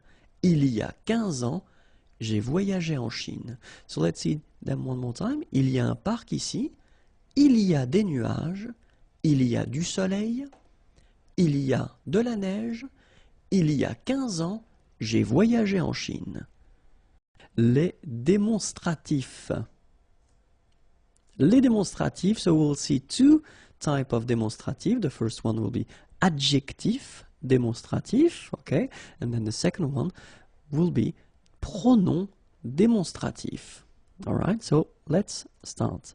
So we'll see for the adjective démonstratif, the masculine singular form, feminine singular form, masculine plural form, and then feminine plural form. Okay? Masculin singulier, féminin singulier, masculin pluriel, and then féminin pluriel. So let's see how they are. So when we talk about les démonstratifs, technically it would be translated in English like this. Okay? But then of course we've got in French the difference between the masculine and the feminine form, and then masculine plural and feminine plural. Okay, so we'll see them now. The first one, so for the masculine, so this okay, adjective will be translated in French with ce, so it's the basic form, or cette. Okay, so you will have to use this second option here, this cette, when you will have a name or a noun after that will start whether with a vowel or then with h plus a vowel. Okay, remember this h letter in French is not really pronounced. Okay, so it does indicate to you that when you get a word starting with the sound of a vowel, then you will have to use this cette adjective. Okay, and then feminine form is cette, like that. So it's quite interesting because if you listen carefully, the masculine form here cette and the feminine form here cette, you write them differently, but then you pronounce them the same way. All right. For the plural form, so masculine plural, it would be c'est, okay, and then feminine plural, good news, it's the same. So we've got one form here, ce, and the option cette when you've got a noun starting with a vowel after, and then cette, feminine form, And for the plural, you've got only one form, okay? And it's c'est. Okay, remember, open, c'est, okay? One example, ce livre. So this book, okay? Livre is book. Here, livre is masculine, so you will have to use the ce, okay? And then it doesn't start with the sound of a vowel, so it's the basic ce. This book, ce livre. And now we've got ordinateur. Ordinateur is a masculine word, means computer, okay? But then if you look carefully, it starts with O, okay, a vowel. So this ce ordinateur wouldn't be possible, so we've got to use the second option, as we saw previously, so it's cet, written like that, okay? Cet ordinateur, this computer. Third possibility here, we've got homme, man, okay? But then O is here, we've got this H letter. Remember, H is not pronounced, okay? So you've got the sound of O at the beginning of this word, okay? Cet homme, so that's the reason why you will have to use the cet. So it's masculine, but still cet homme. So now, feminine word, femme, woman. No problem about that because we've got only one option for this at the feminine form, and it's cette, written like that. Cette femme.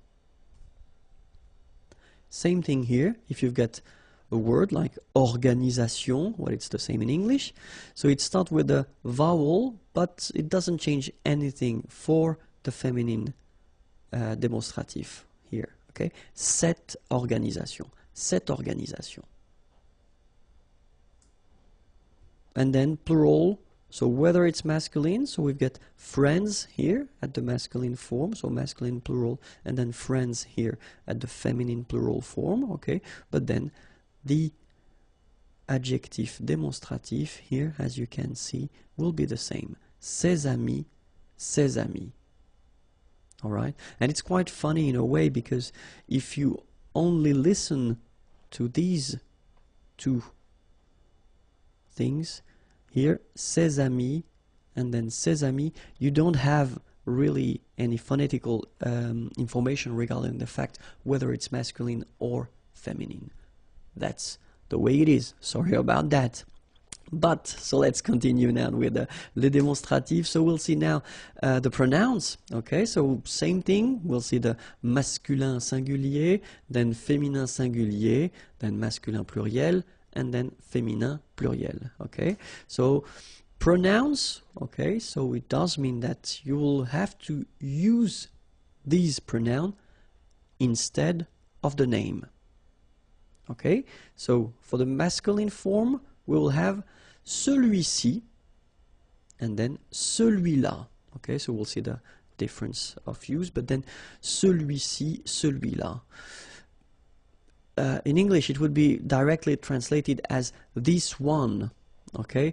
So you don't want to repeat the name or the thing that was previously stated, so you use this one, okay? In English, it's easier. In French, it's a bit more tricky because we will have this celui, okay? And then ci and la, so you'll see that normally ci is coming first and then la is coming next, okay? Celui-ci, celui-là, this one, all right? Same thing with the feminine form, celle-ci, celle-là, all right?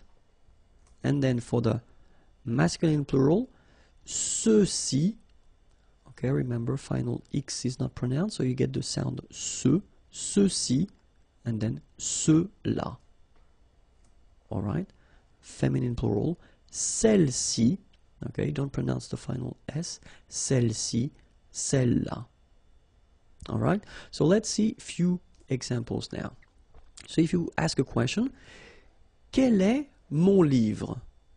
Okay, what is my book, or which one is my book? All right, and then the answer could be votre livre, your book, c'est celui-ci, this one, okay? Votre livre, c'est celui-ci. Okay? And then normally when you talk or when you say that, you tend to indicate that with your finger as well. So you point the book. Votre livre, c'est celui-ci. Où est ma place? Where is my seat? Où est ma place? C'est celle-là. Okay? Same thing, you tend to point it at the same time. Okay? C'est celle-là. Alright? So you've got to remember that we will have the difference between the masculine, the feminine, okay? So singular and plural. And then we'll have the difference between this si, okay? The first option, the nearest one, okay? And then this la, second option, so it's not the nearest one, okay? La description avec c'est. So let's start. So if you want to use this c'est option to make a description, so c'est technically would be directly translated as it is or this is, okay? But then in French, you will have to add after that the adjective, but the adjective should be all the time at the masculine form. Okay, so remember, if you want to describe something, okay, you can use this c'est, and that's really, you know, a common way to describe things. Okay, it is, this is, but then remember, the adjective that will come after should be at the masculine form. Okay, so we'll see a few examples now, and the first one would be the option to describe un lieu, a place. Okay, so let's see now. C'est chaud. Okay, it is hot. Warm, could be an option as well. C'est chaud, it's warm. Okay, c'est froid, cold. It is cold. C'est beau. Beau is beautiful. Okay, and then c'est tranquille, quiet. Okay, so what you can see here is that we've got adjectives like chaud, froid, beau, and then tranquille. They are all at the masculine form. Okay, even if, I mean, the place would be feminine and you want to describe it, remember that it should be all the time at the masculine form. Okay, let's see another example. So if you want to describe a situation, for instance, okay, it would be an option. So idéal, ideal, c'est idéal. Formidable, c'est formidable. C'est parfait. So it's perfect. And then c'est injuste. Injuste, the opposite is of juste, okay? And it's not fair, unfair, okay? So c'est idéal, c'est formidable, c'est parfait, c'est injuste. Same thing here, okay? Remember that all these adjectives are at the feminine form.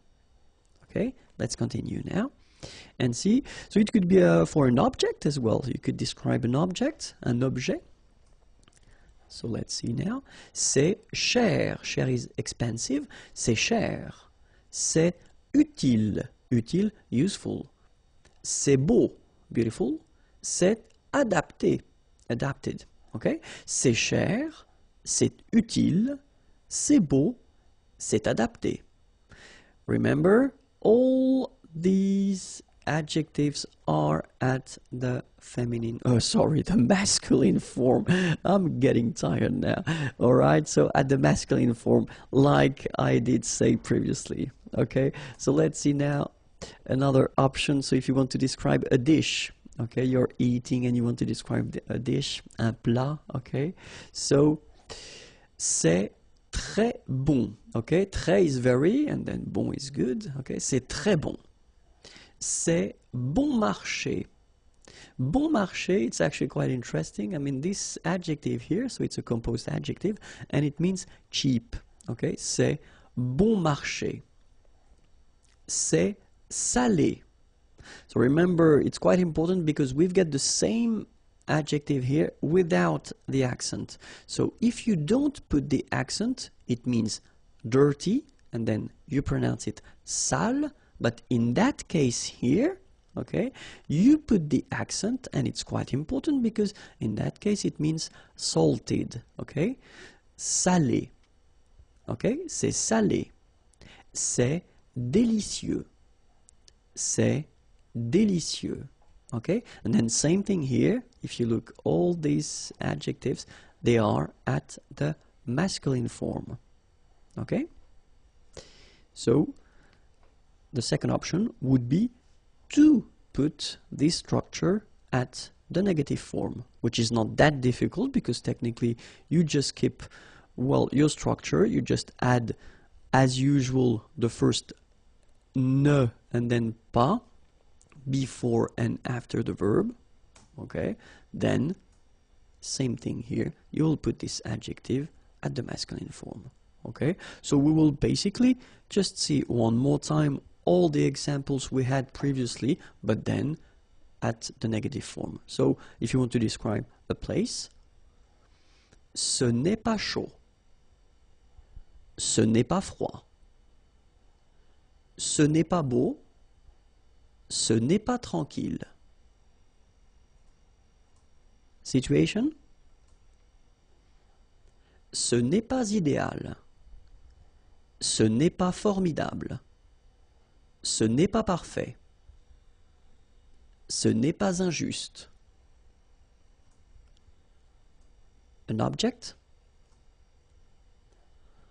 ce n'est pas cher, ce n'est pas utile, ce n'est pas beau, ce n'est pas adapté.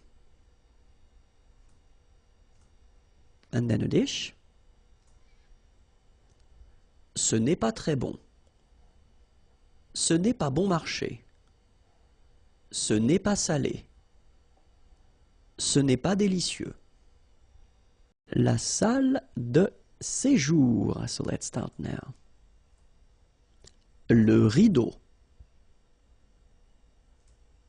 Le fauteuil. So remember, it's a bit tricky, this word. Fauteuil. Teuil. Fauteuil. Le fauteuil. Le coussin. La cheminée. La télévision. Okay, one more time. Le rideau, le fauteuil, le coussin, la cheminée, la télévision. Le lecteur DVD. Le lecteur de CD. La table basse. Le lustre. Le cendrier. Okay, one more time. Le lecteur DVD. Le lecteur de CD. La table basse. Le lustre. Le cendrier. Le sol. La table. Le tapis. Le canapé.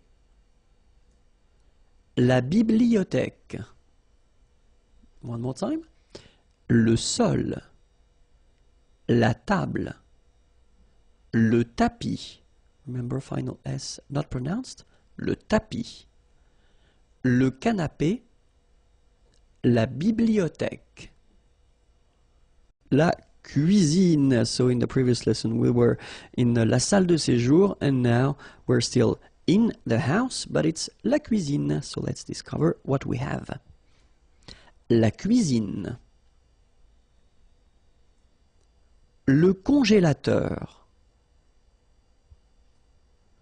Le réfrigérateur. Le frigo. L'évier. L'étagère. Okay, so let's repeat them. La cuisine, le congélateur, le réfrigérateur, le frigo, l'évier, l'étagère, l'égouttoir, l'armoire murale, le four, la cuisinière, le lave-vaisselle.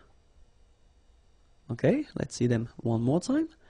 L'égouttoir, l'armoire murale, le four, la cuisinière, le lave-vaisselle, le chauffe-eau, la théière, la cafetière, la louche, l'entonnoir. Okay, let's see them one more time. Le chauffe-eau, la théière, la cafetière, la louche, l'entonnoir. Le décapsuleur, l'ouvre-boîte, le tire-bouchon, le presse-citron, la passoire. All right, let's repeat them together. Le décapsuleur, l'ouvre-boîte, le tire-bouchon, le presse-citron, la passoire.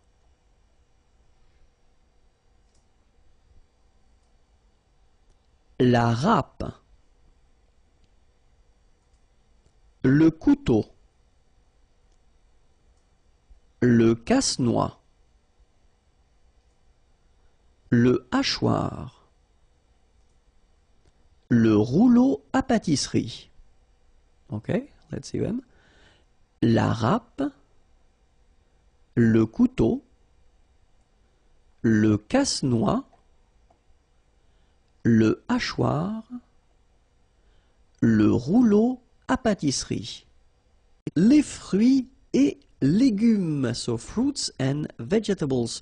So I hope you're ready because we are starting right now. Les fruits. L'orange. So I did put this little F just to indicate you that it's feminine. Okay? L'orange. La pomme. La pêche. Le melon. Okay? So les fruits. L'orange. La pomme. La pêche. Le melon. L'ananas, le pamplemousse, la pastèque, la banane, la figue. All right. L'ananas, le pamplemousse, la pastèque, la banane, la figue. La prune, la mandarine, le citron, l'abricot, la cerise, la prune, la mandarine, le citron, l'abricot. So by the way, I didn't put it, but it's masculine, just for your information. La cerise, la poire, le raisin, le marron, la date, la poire, le raisin, le marron, la date. Les baies, la fraise, la framboise, la groseille à maquereau, la groseille rouge. I just noticed that I've been making a little mistake here. Sorry about that. Les baies, la fraise, la framboise, la groseille à maquereau, la groseille rouge. La myrtille, la mûre des marais, la canneberge, le cassis, l'airelle rouge, la myrtille, la mûre des marais, la canneberge, le cassis, l'airelle rouge. La courgette, le haricot vert, le concombre, la salade, la carotte,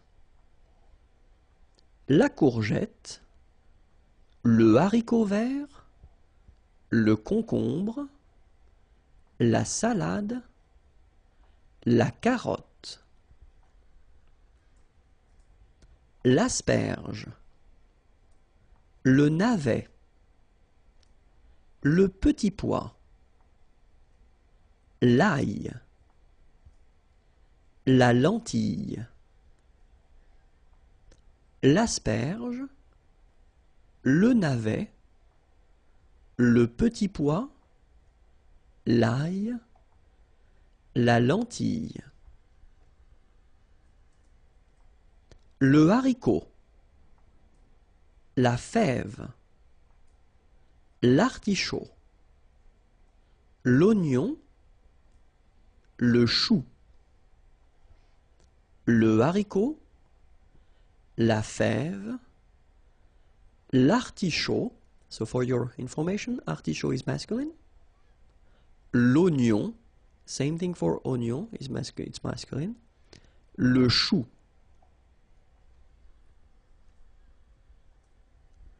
la tomate, le chou-fleur, la pomme de terre, le poivron, l'aubergine, la tomate, le chou-fleur, la pomme de terre, le poivron, l'aubergine. For your information, aubergine is a feminine word. L'épinard, le fenouil, le champignon. L'épinard, so it's masculine, le fenouil, le champignon. Bonjour à tous, hi everyone and welcome to Learn French with Vincent. This is Unité 6, leçon F. And in this lesson we'll discover together les comparatifs. So if you want to compare in French, well, this is the lesson you should definitely watch. So in this lesson, we'll discover three types of structures. The first one, avec un nom, with the noun. Second one, avec un adjectif, with an adjective. And the last one, avec un verbe, with a verb. Okay, so if you want to compare with these structures, then we'll start with the first one, avec un nom. Okay, so if you want to compare with a noun, then remember that if you want to say more, then you will have to use this plus, de, and then here you will put your noun, after that followed by que, than, and the rest of the structure. Okay, let's see one example. J'ai plus de chance que vous. J'ai plus de chance que vous. Okay, chance is luck. Okay, j'ai plus de chance que vous. Vous is you. All right? Il a plus d'amis que moi. Il a plus d'amis que moi. Amis, friends. Nous avons plus de livres que. Nous avons plus de livres que. Okay, so if I want to be really honest, and I will be, there is a strange thing in French language with this plus, okay? Because in some cases you will have to pronounce the final S, and in other cases you won't. So what I would advise you to do, because we are at a beginning stage, it would be to pronounce it each time, especially with this type of structure. So if you want to construct it followed by a noun, then in that case my advice would be pronounce it. Okay, after that, if you get the chance to go in French-speaking countries or meet French-speaking persons, then you can listen to them and you will learn how to use it or not. Okay, but the first advice would be, if you're using this kind of structure with nouns, then pronounce it. Okay, so let's see now if you want to say as. Okay, so if you want to compare, so it would be autant de followed by the noun, then with this que, than, and you continue your structure. Okay, j'ai autant de chance que vous. Okay, so I kept exactly the same sentences just to make it more clear. Okay, j'ai autant de chance que vous. Il a autant d'amis que moi. Il a autant d'amis que moi. Okay, so as usual in French, you know, you've got this de here, but then if the word, you know, coming right after is starting with a vowel or sh plus a vowel, then you should definitely take this away. Okay, il a autant d'amis que moi. Nous avons autant de livres que. Okay, and then same thing here, as you can see here, you've got this que. Okay, but then followed by a vowel. In that case, needs to go away, and then you get this que. All right. Then if you want to say less, it's moins in French, so no discussion about the S here. Don't pronounce it, okay? Moins de, and then you put your noun, que, than, and the rest of the structure. So let's see. J'ai moins de chance que vous. J'ai moins de chance que vous. Il a moins d'amis que moi. Il a moins d'amis que moi. Nous avons moins de livres que. Nous avons moins de livres que. Alright, so that's it. Now let's see if you want to compare and use a structure with an adjective. Donc avec un adjectif, okay.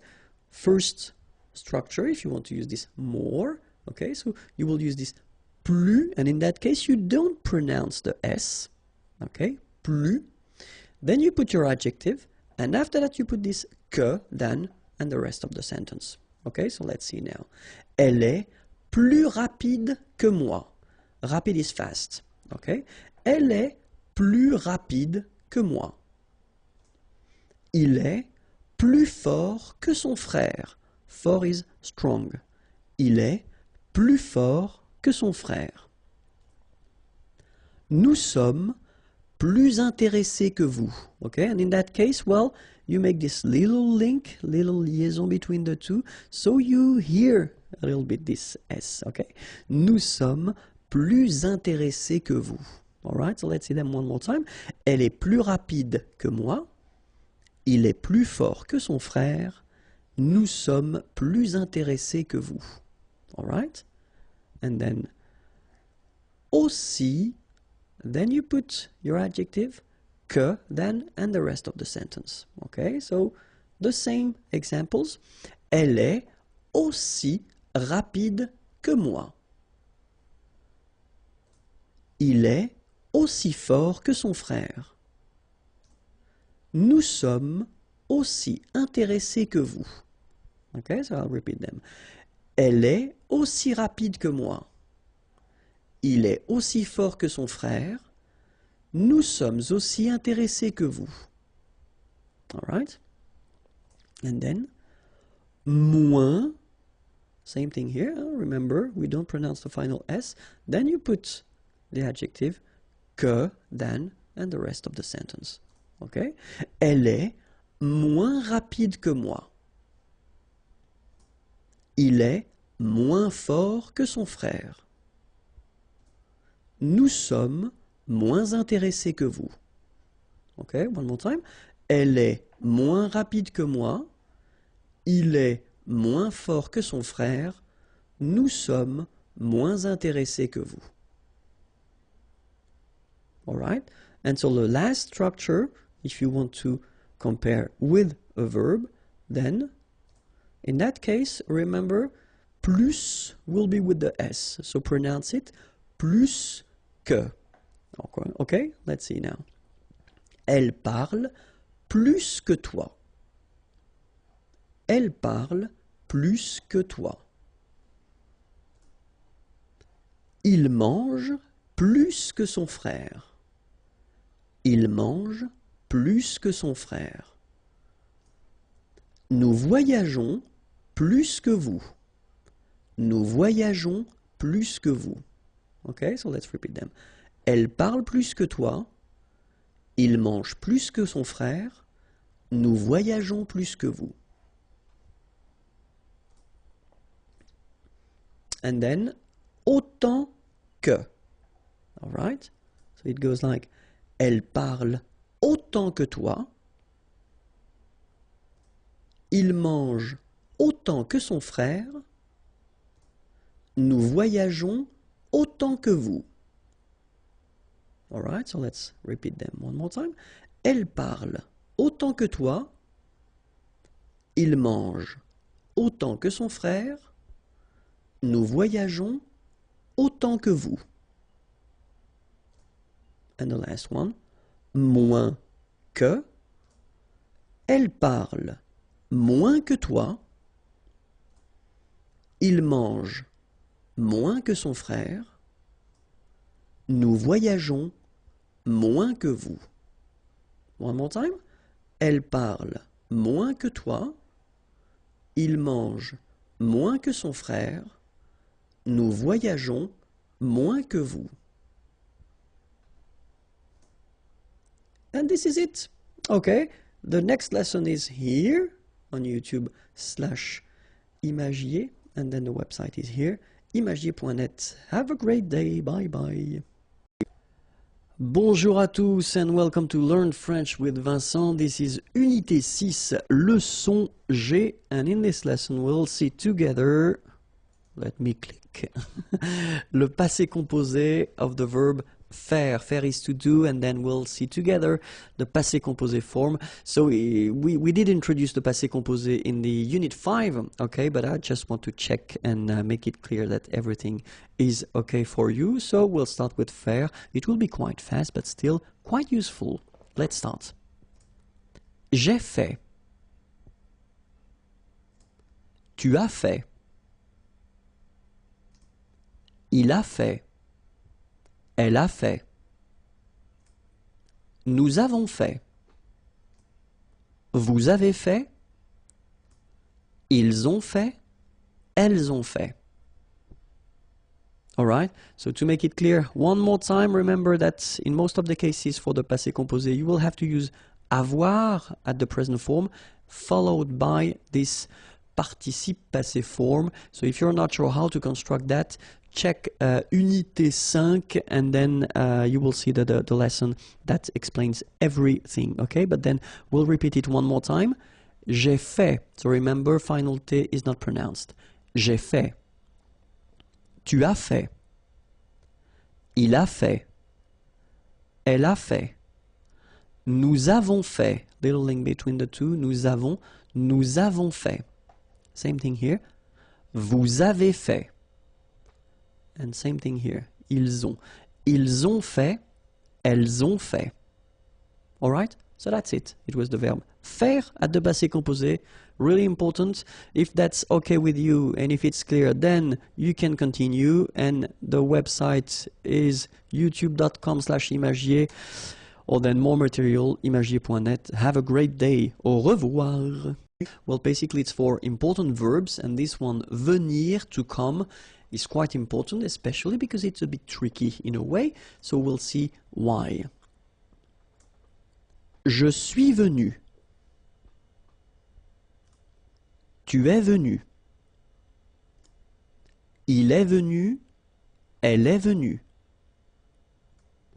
Nous sommes venus. Vous êtes venus. Ils sont venus. Elles sont venues. Okay, so if you remember carefully when we introduced the passé composé construction in the Unit 5, I told you that most of the verbs were constructed with avoir, but then we had the list of the verbs that requires this être verb. Venir is among them, okay, so that's the reason why you put être here at the present form, okay, and then remember that if you get to put être, then have a look at the feminine form here.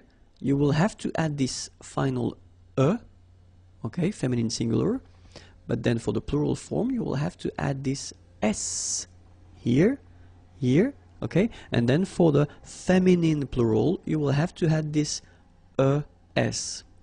Alright, but then the good news, there is a good news, yes, it's that you don't pronounce them, so basically you get the pronunciation venu, venu, venu, and then the same thing, venu, you don't pronounce this final venu, you don't pronounce the final s, venu, you don't pronounce the final s either, same thing here, venu, and same thing here, venu, you don't pronounce s.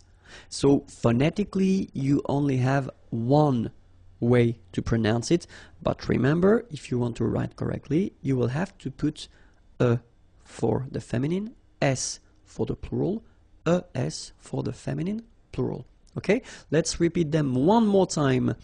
Je suis venu. Tu es venu. Il est venu. Elle est venue. Nous sommes venus. Vous êtes venus. Ils sont venus. Elles sont venues. So we'll see together le passé composé form of pouvoir, pouvoir, can, and then we'll see how it goes at the past form, this passé composé form. Okay? So, j'ai pu, tu as pu, il a pu, elle a pu, nous avons pu, vous avez pu, ils ont pu, elles ont pu. Okay, so if you remember carefully, as I said in Unit 5 when I introduced this passé composé form, most of the verbs are using avoir at the present form, so that's the case here. And then after that you've got to put the participe passé. Same thing, it was introduced in Unit 5, so check it if you want. And then for pouvoir, it's a bit tricky because pouvoir becomes pu, like that, only two letters, okay, but then it doesn't change if you look carefully, then it's always the same form. Okay, so let's see them together. J'ai pu, tu as pu, remember you don't pronounce the s here, il a pu, elle a pu, nous avons pu, little link, little liaison between the two, nous avons pu, vous avez pu, same thing here, little liaison between the two, ils ont pu, same thing here, elles ont pu. Le passé composé, and the verb is attendre. Attendre is to wait, okay? And so we'll see the past form. So it's just some reviews that we are doing, but they are really important. So let's see how it goes now. J'ai attendu. Tu as attendu. Il a attendu. Elle a attendu. Nous avons attendu. Vous avez attendu, ils ont attendu, elles ont attendu. Alright, so if you remember, when I introduced the passé composé form, I told you that most of the verbs are using this avoir verb at the present form and then the participe passé. Okay, in that case, attendre becomes attendu at the participe passé, and then that's the form you will have to add at the end, and it doesn't change here. As you can see. J'ai attendu, tu as attendu, il a attendu, elle a attendu, nous avons attendu, so two liaisons here, nous avons attendu. Nous avons attendu, Vous avez attendu, same thing here. Vous avez attendu, okay? Vous avez attendu, then same thing here. Ils ont attendu, okay? Liaison here as well. Ils ont attendu, okay? But make it fast. Ils ont attendu, elles ont attendu. Le passé composé of répondre. Répondre is to answer, and it's quite useful. So let's see how it goes for the passé composé form. J'ai répondu. Tu as répondu. Il a répondu. Elle a répondu. Nous avons répondu. Vous avez répondu. Ils ont répondu. Elles ont répondu. Alright, so it's not that difficult. Keep in mind that répondre, so the infinitive form, becomes répondu at the participe passé form. Okay, so this form that you will have to add each time here doesn't change. You know, you don't put the feminine form or the plural form. You just keep it like that. Okay, so let's see them one more time. J'ai répondu. Tu as répondu. Il a répondu. Elle a répondu. Nous avons répondu. Vous avez répondu. Ils ont répondu. Elles ont répondu. Okay? Le passé composé, but this time it will be for the verb partir. Partir is to leave. Okay? And then you will see that it goes like that. Je suis parti. Tu es parti. Il est parti. Elle est partie.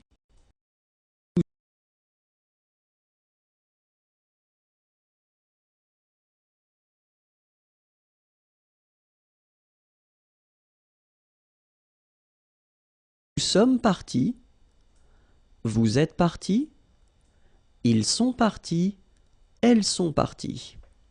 Okay? Remember, partir belongs to this group of verbs that requires to use être instead of avoir for the passé composé form. And for that reason, you will have here, for example, when you've got the feminine form, you will have to put this final at the end of your participe passé form. Okay? If that's plural, like it is here, you will have to add s. Okay? And if it's feminine plural, you will have to add this s at the end of your participe passé form.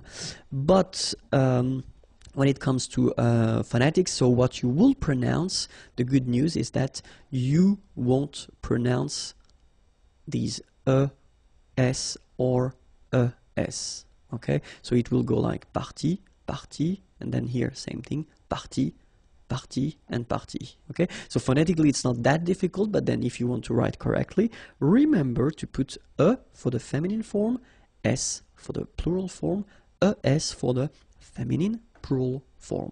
Okay, so let's see that together. Je suis parti. Tu es parti. Il est parti. Elle est partie. Nous sommes partis. Vous êtes partis. Ils sont partis. Elles sont parties. Okay, that's it. youtube.com/imagier. Next lesson is waiting for you, and then the website is here, www.imagier.net. Au revoir.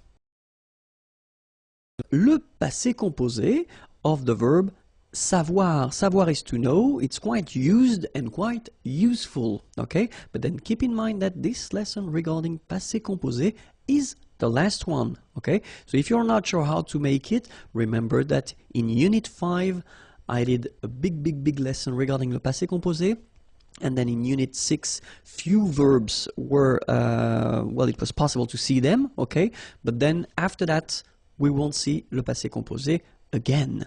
All right, so let's start now. Le passé composé, savoir, goes like j'ai su. Tu as su. Il a su. Elle a su. Nous avons su. Vous avez su. Ils ont su. Elles ont su. Alright, So, for the last time, in most of the cases for the verbs, we will use avoir and then we'll use the participe passé form. In that case, savoir becomes su. Okay, so that's the reason why that's the form that you will see at the end of each forms here. Okay, and then avoir should be at the present form. All right, j'ai su, tu as su, il a su, elle a su, nous avons su, vous avez su, ils ont su, elles ont su.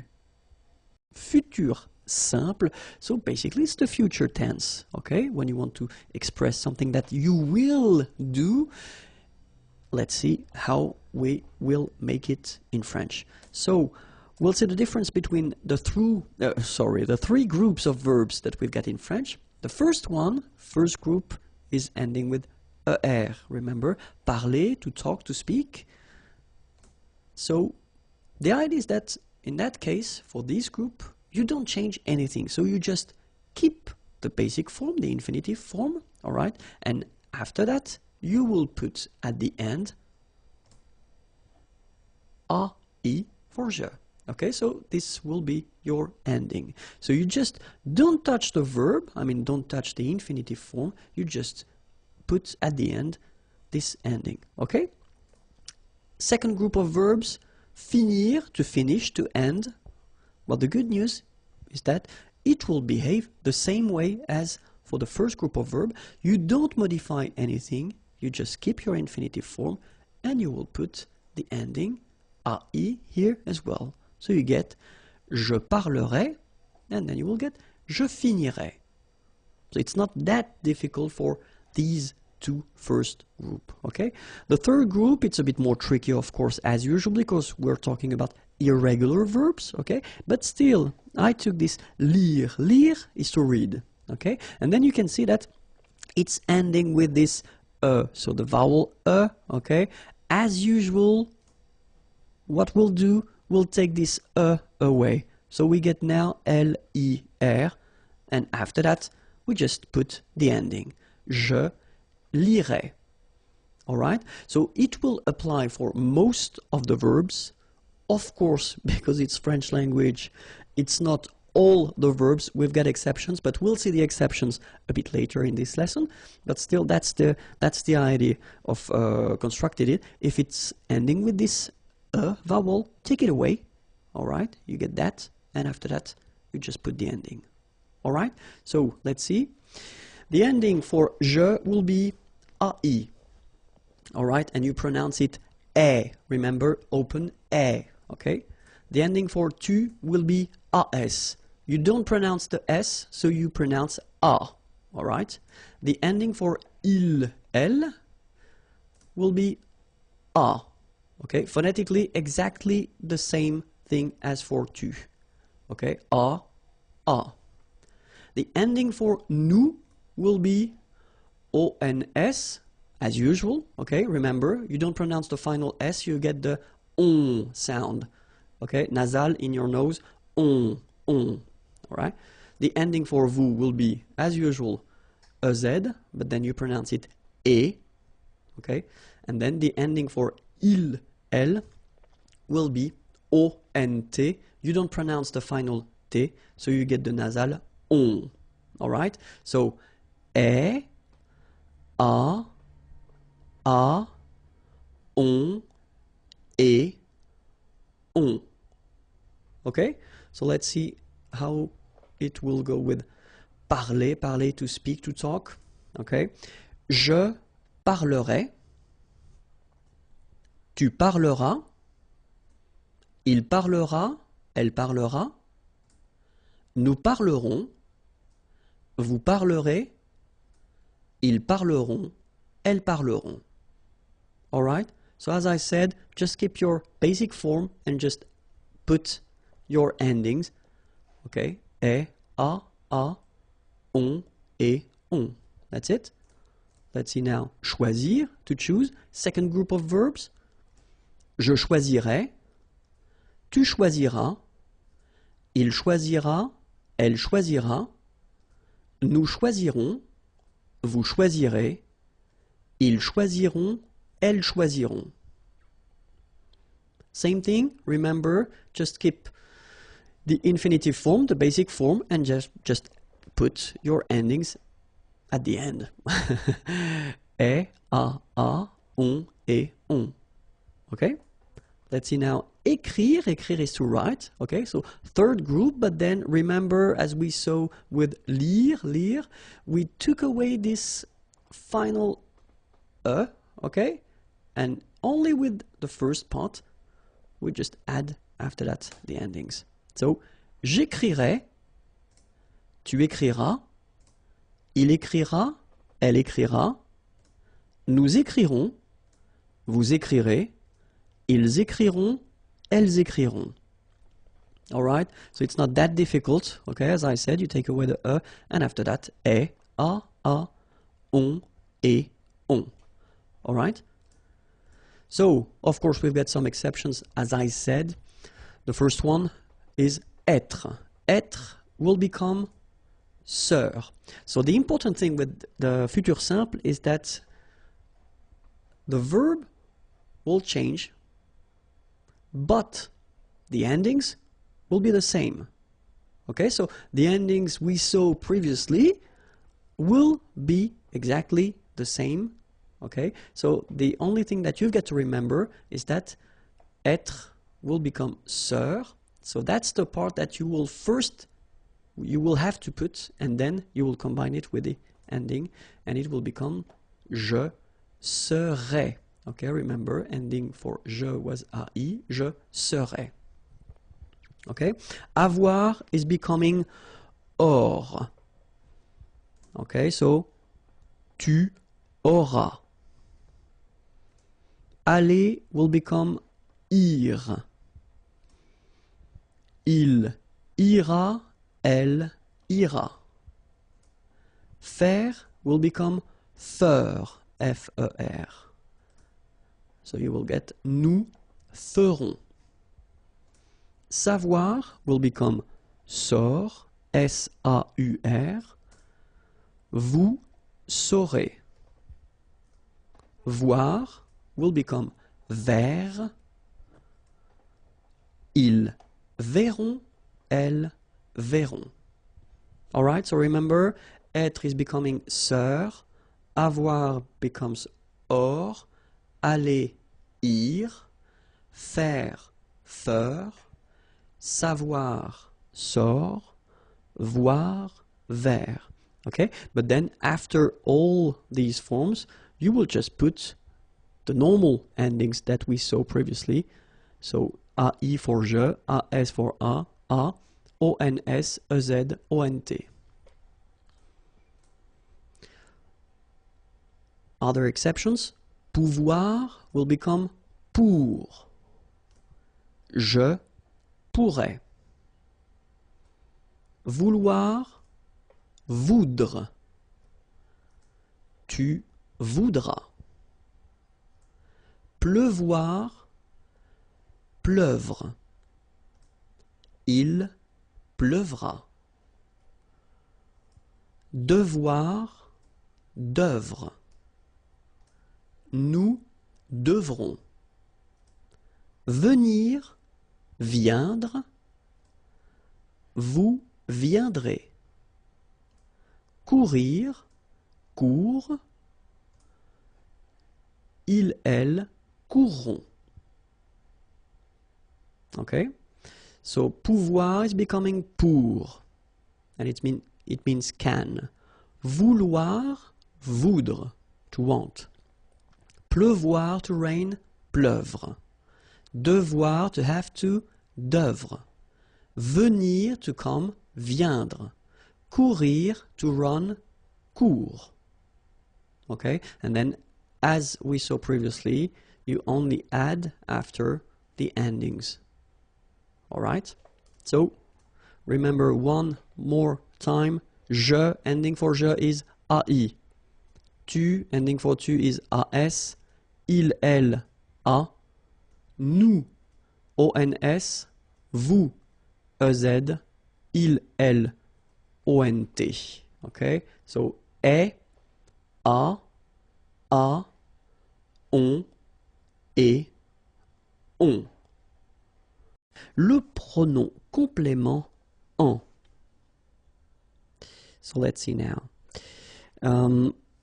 We can use this pronom complément en whether with an article partitif, so this some concept, or then it can be an article indéfini, a. In English it would be a, un, une, or then it can be at the negative form, so that's what we'll see, and then we'll start first with l'article partitif, okay? So let's see now how we can make it. So if you have a question like Nicolas mange du pain, so of course first possibility that you could have would be to answer oui, Nicolas mange du pain. So manger is to eat, du pain, some bread. Okay, in that case, that's really the partitive form. Okay, so you don't want to specify the quantity, but it's some. Okay, so of course, the first option that you would have would be to answer like that. Oui, Nicolas mange du pain. So you repeat everything.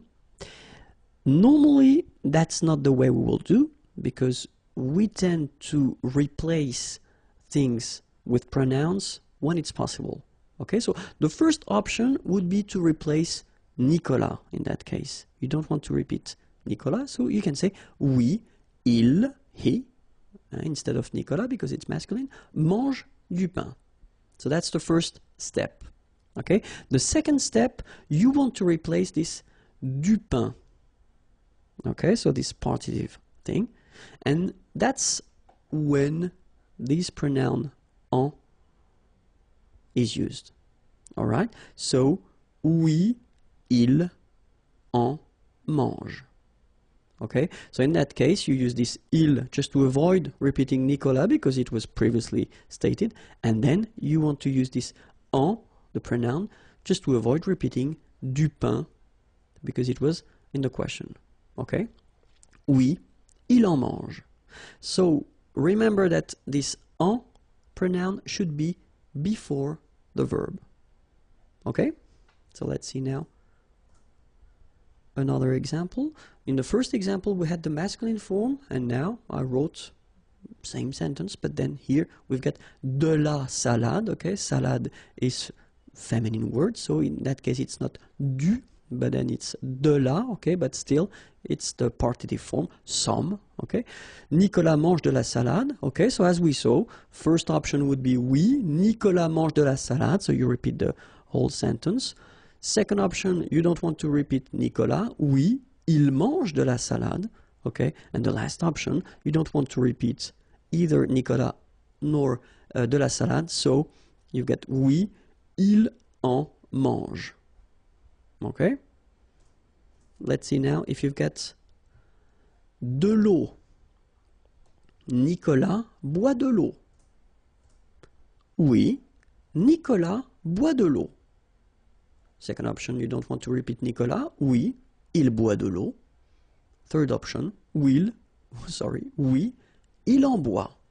Okay, same rule, en goes before the verb. Boire, here, it's the infinitive form is boire and it's to drink. Okay, de l'eau, some water. D'accord? Okay, let's continue now. Second structure, if you want to use le pronom en instead of an article indéfini. So let's see how it goes. In that case, you know, you've got a question. Nicolas mange un biscuit. So it's quite interesting because the difference between what we had previously with this partitif, some, when you use this partitif form, you don't really give any information regarding the quantity. In that case, you use un, so that's clear, it's only one. Okay? Nicolas mange un biscuit. First answer, oui, Nicolas mange un biscuit. Same thing as previously, you just put everything again. Second possibility, you don't want to repeat Nicolas. Oui, il mange un biscuit. Alright? Last option, you don't want to repeat Nicolas and you don't want to repeat biscuit. Okay? The difference here between what we saw with the partitif and now is that you've got the quantity, so you know exactly how many or how much Okay, so you get to put that at the end of your sentence. Oui, il, en. So you put your pronoun here before the verb, and after that you put un. Il en mange un. All right? So let's see now if it's feminine. Une banane. Nicolas mange une banane? Answer. Oui, Nicolas mange une banane. Oui, il mange une banane. Oui, il en mange une. Okay, so the information that you've got now is that you will have to put the masculine or the feminine form after. Okay, here you put une because banane is a feminine word. All right? So let's see now. Nicolas mange des céréales. So here we've got the plural form. Oui, Nicolas mange des céréales. Oui, il mange des céréales. Oui, il en mange. All right? So basically when you've got the plural form for des céréales here, you don't put anything after your verb. All right? So when you use this article indéfini, you will only need to put something after your verb if it's un or une, or then in other cases, but we will come to that a bit later. Okay? So let's see now la forme négative. Nicolas ne mange pas de céréales. Okay, so you've got the question, but here you've got the ne and then the pas, so you know that it's negative. Nicolas ne boit pas d'eau. So let's see the answers. Non, il n'en mange pas. Non, il n'en boit pas. Okay, so the concept is still the same. You put your pronoun here and here before your verb, and then as usual in French, normally you should have your ne coming here, but then look, the pronoun is starting with a vowel, it's starting with a. Okay, so you should take this a away. All right, il n'en mange pas, il n'en boit pas. All right.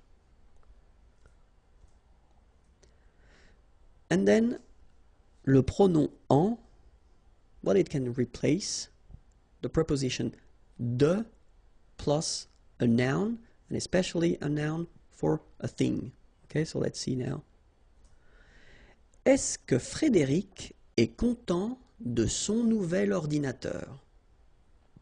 Okay, est-ce que Frédéric est content? Content is to be happy, satisfied. Okay, de son nouvel new ordinateur, computer.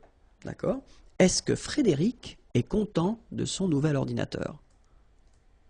All right, so it's exactly the same concept. You could answer, I mean, you could make a long answer reusing every object or everything in the question, but then in that case we'll try to go a bit faster, and so we don't want, of course, to repeat de son nouvel ordinateur here. Okay, so the concept is that we will use this pronoun en instead. Oui, il, en est content. All right, so en, same thing here, before the verb. And then after that, of course, you continue your sentence because satisfied should be in the answer. Okay, so oui, il en est content. Negative form, non, il n'en est pas content. So same thing, en stays before the verb, and then you've got the first part of the negation ne, but then is going away. All right? Oui, il en est content. Non, il n'en est pas content.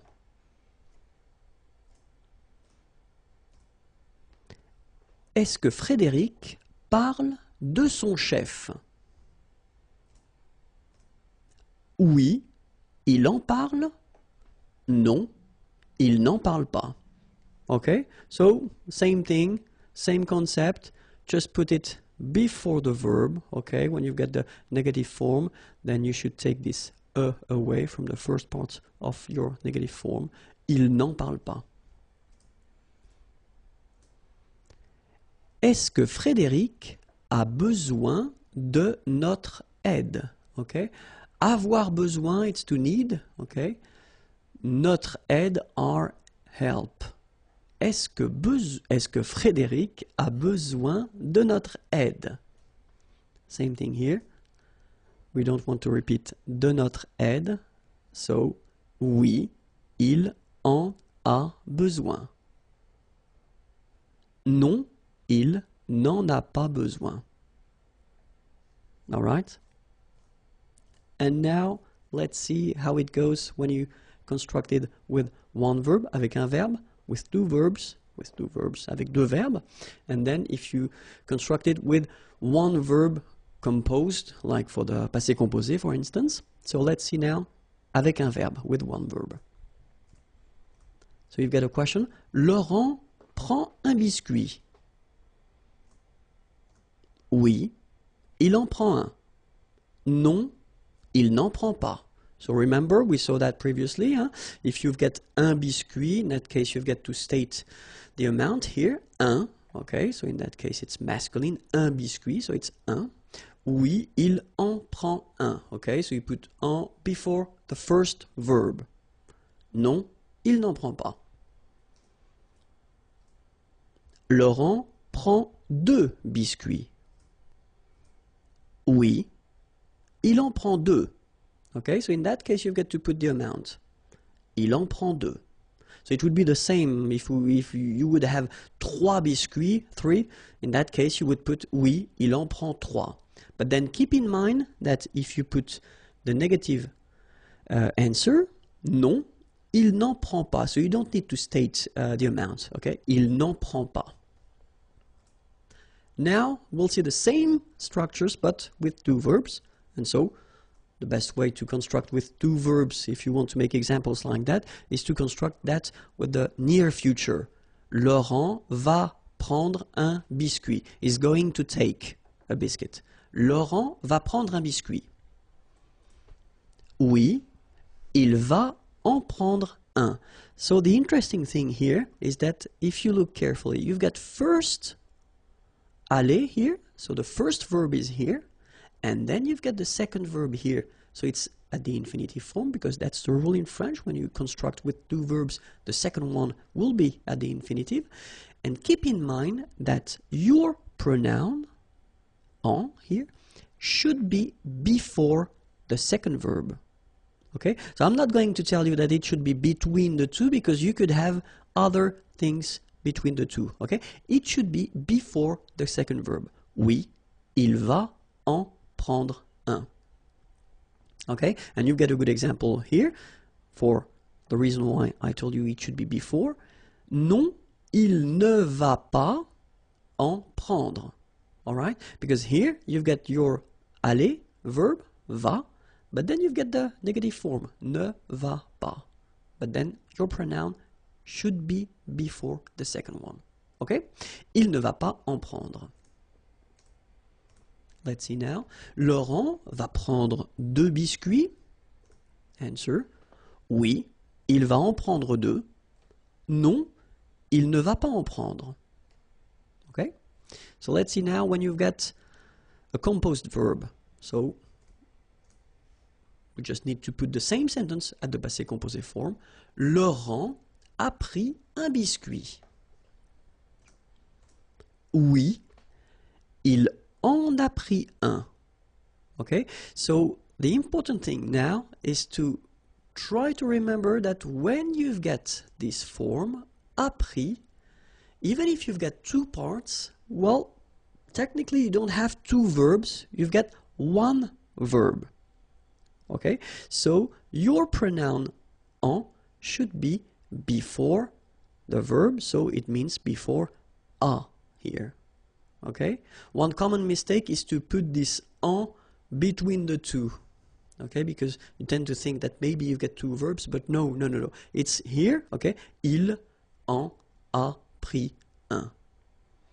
Negative form, il n'en a pas pris. Alright? Non, il n'en a pas pris. Laurent a pris 2 biscuits. Oui, il en a pris 2. Non, il n'en a pas pris.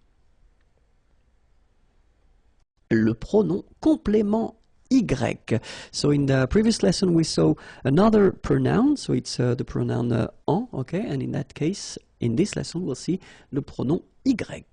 Well, you pronounce it I, of course. So, le pronom Y, we'll see that it can replace un lieu, a place, okay, or then it can replace la préposition a and then a noun of thing, and then we'll see how to construct it when you get a negative form, okay?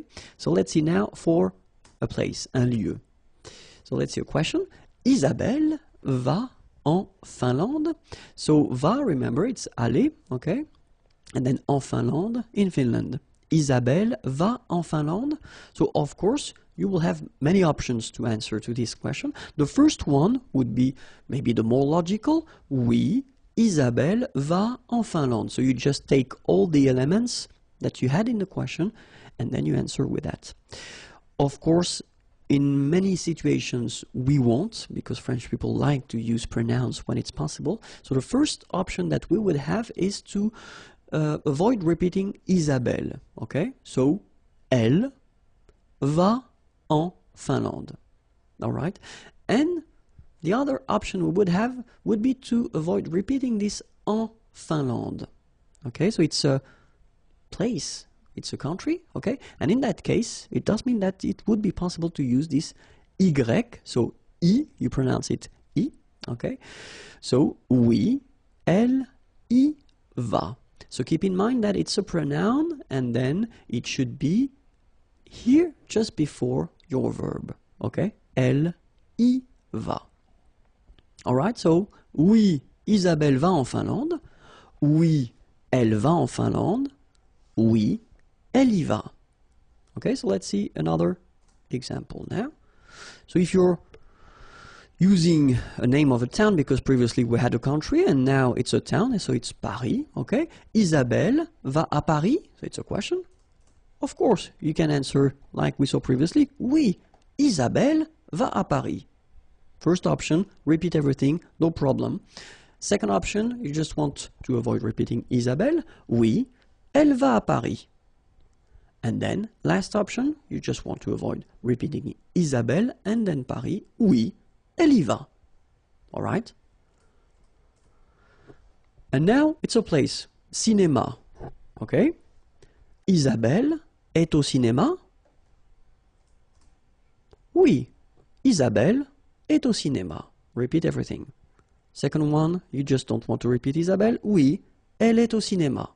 All right? Third one, just want to avoid repeating Isabelle and au cinéma. Oui, elle y est. All right? Oui, Isabelle est au cinéma. Oui, elle est au cinéma. Oui, elle y est.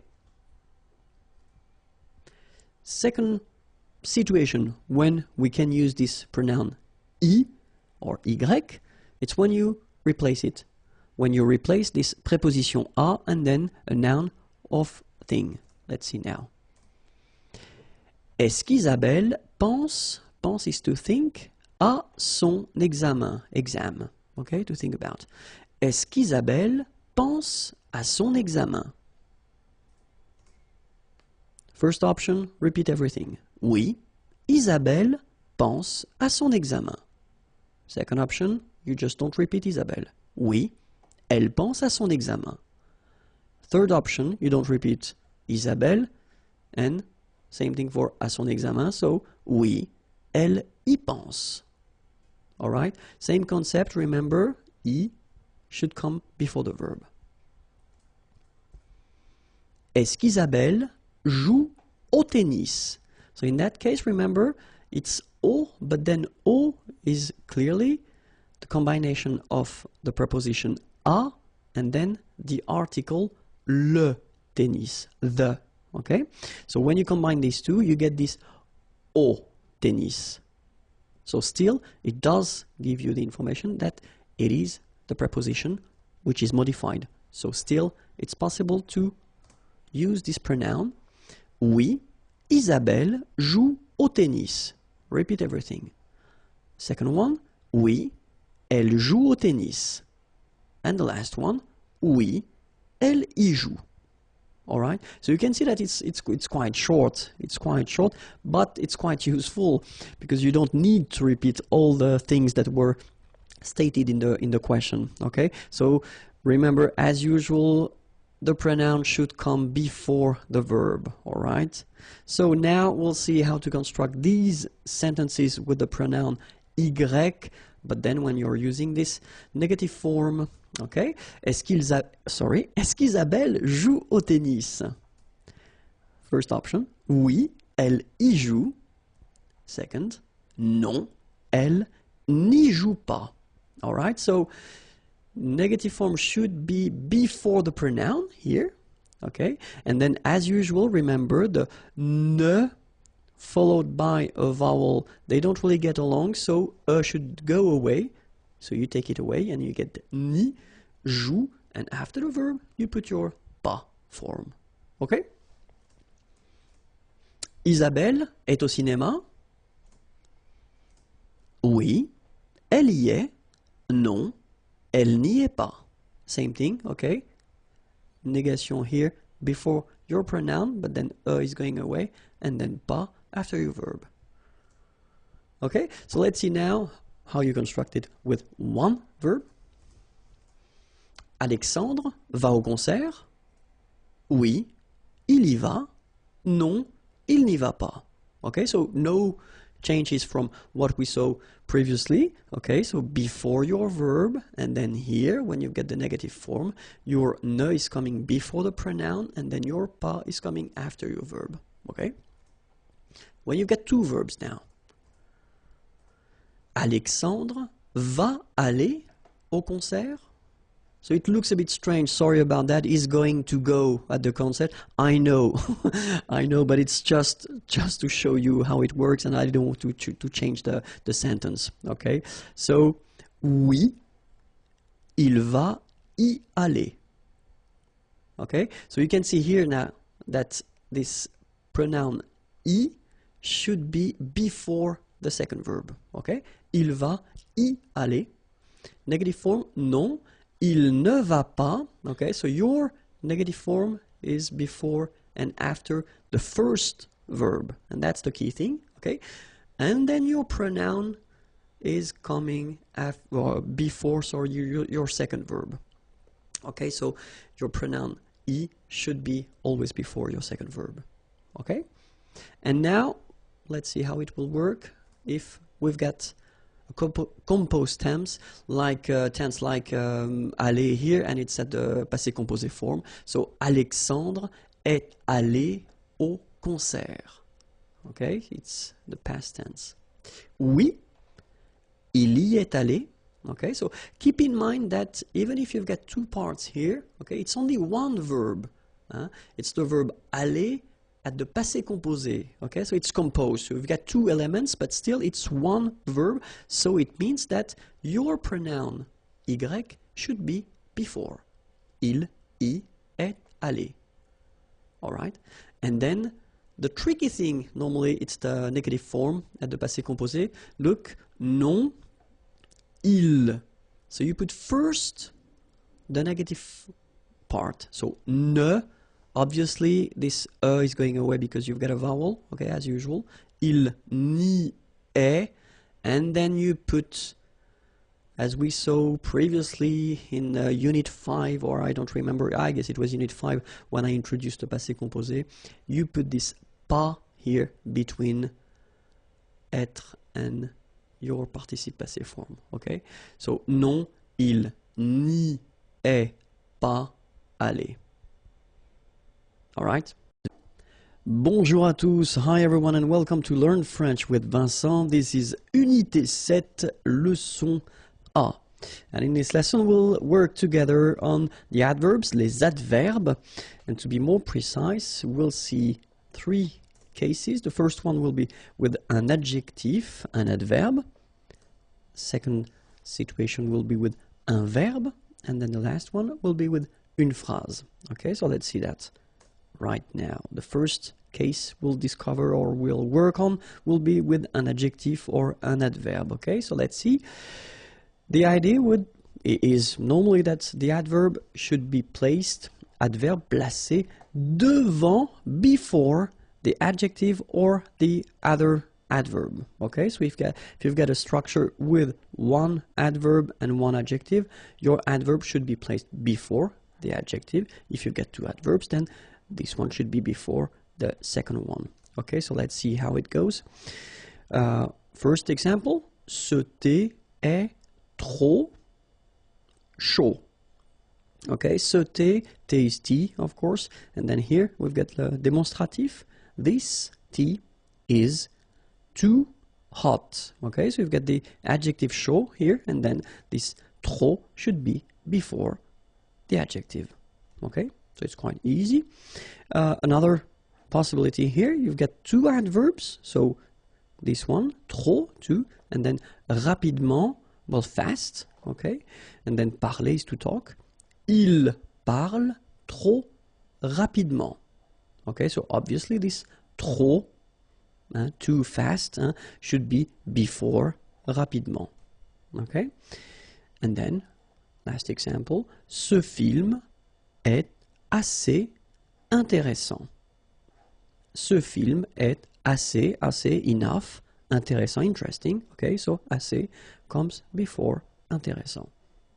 All right, so remember, if you've got one adverb, then you should put it before the adjective or the second adverb.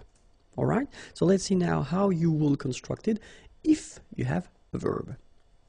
So the rule goes like that. L'adverbe est placé, is placed, so the adverb is placed en général, in general, so that's quite important in French because, of course, we've got exceptions all the time. We will have exceptions in French, but en général, okay? Après, so after the verb, okay? Adverbe placé en général après le verbe. So let's see how it goes now. Je lis, lire, lire is to read, okay? So it's the present form. Je lis, I read. Rapidement, okay? So fast. Je lis rapidement. So you can see that this rapidement, fast, comes after your verb here, lire, okay? Second example now. Elle parle, parler is to talk, doucement, okay, quietly. Elle parle doucement, same thing here. Your adverb is coming after your verb, all right? And then the last one, il conduit, conduire is to drive, il conduit très bien, very well, sa nouvelle voiture, his new car. Il conduit très bien sa nouvelle voiture. So as you can see here as well, this très bien, very well, is coming after the verb conduire, to drive. All right, so remember, the adverb is placed in general after the verb. Okay, and then be careful, of course, if you construct it at the passé composé tense. So remember, we saw that previously. You should check the unit 5 if you want to know how to construct this passé composé. But then for the passé composé, we will have, of course, some exceptions. The exceptions are assez, enough, beaucoup, a lot, bien, well, déjà, already, mal, bad, mieux, better, trop, too much, too, okay, toujours, always, and then presque, almost. Okay, so assez, beaucoup, bien, déjà, mal, mieux, trop, toujours, presque.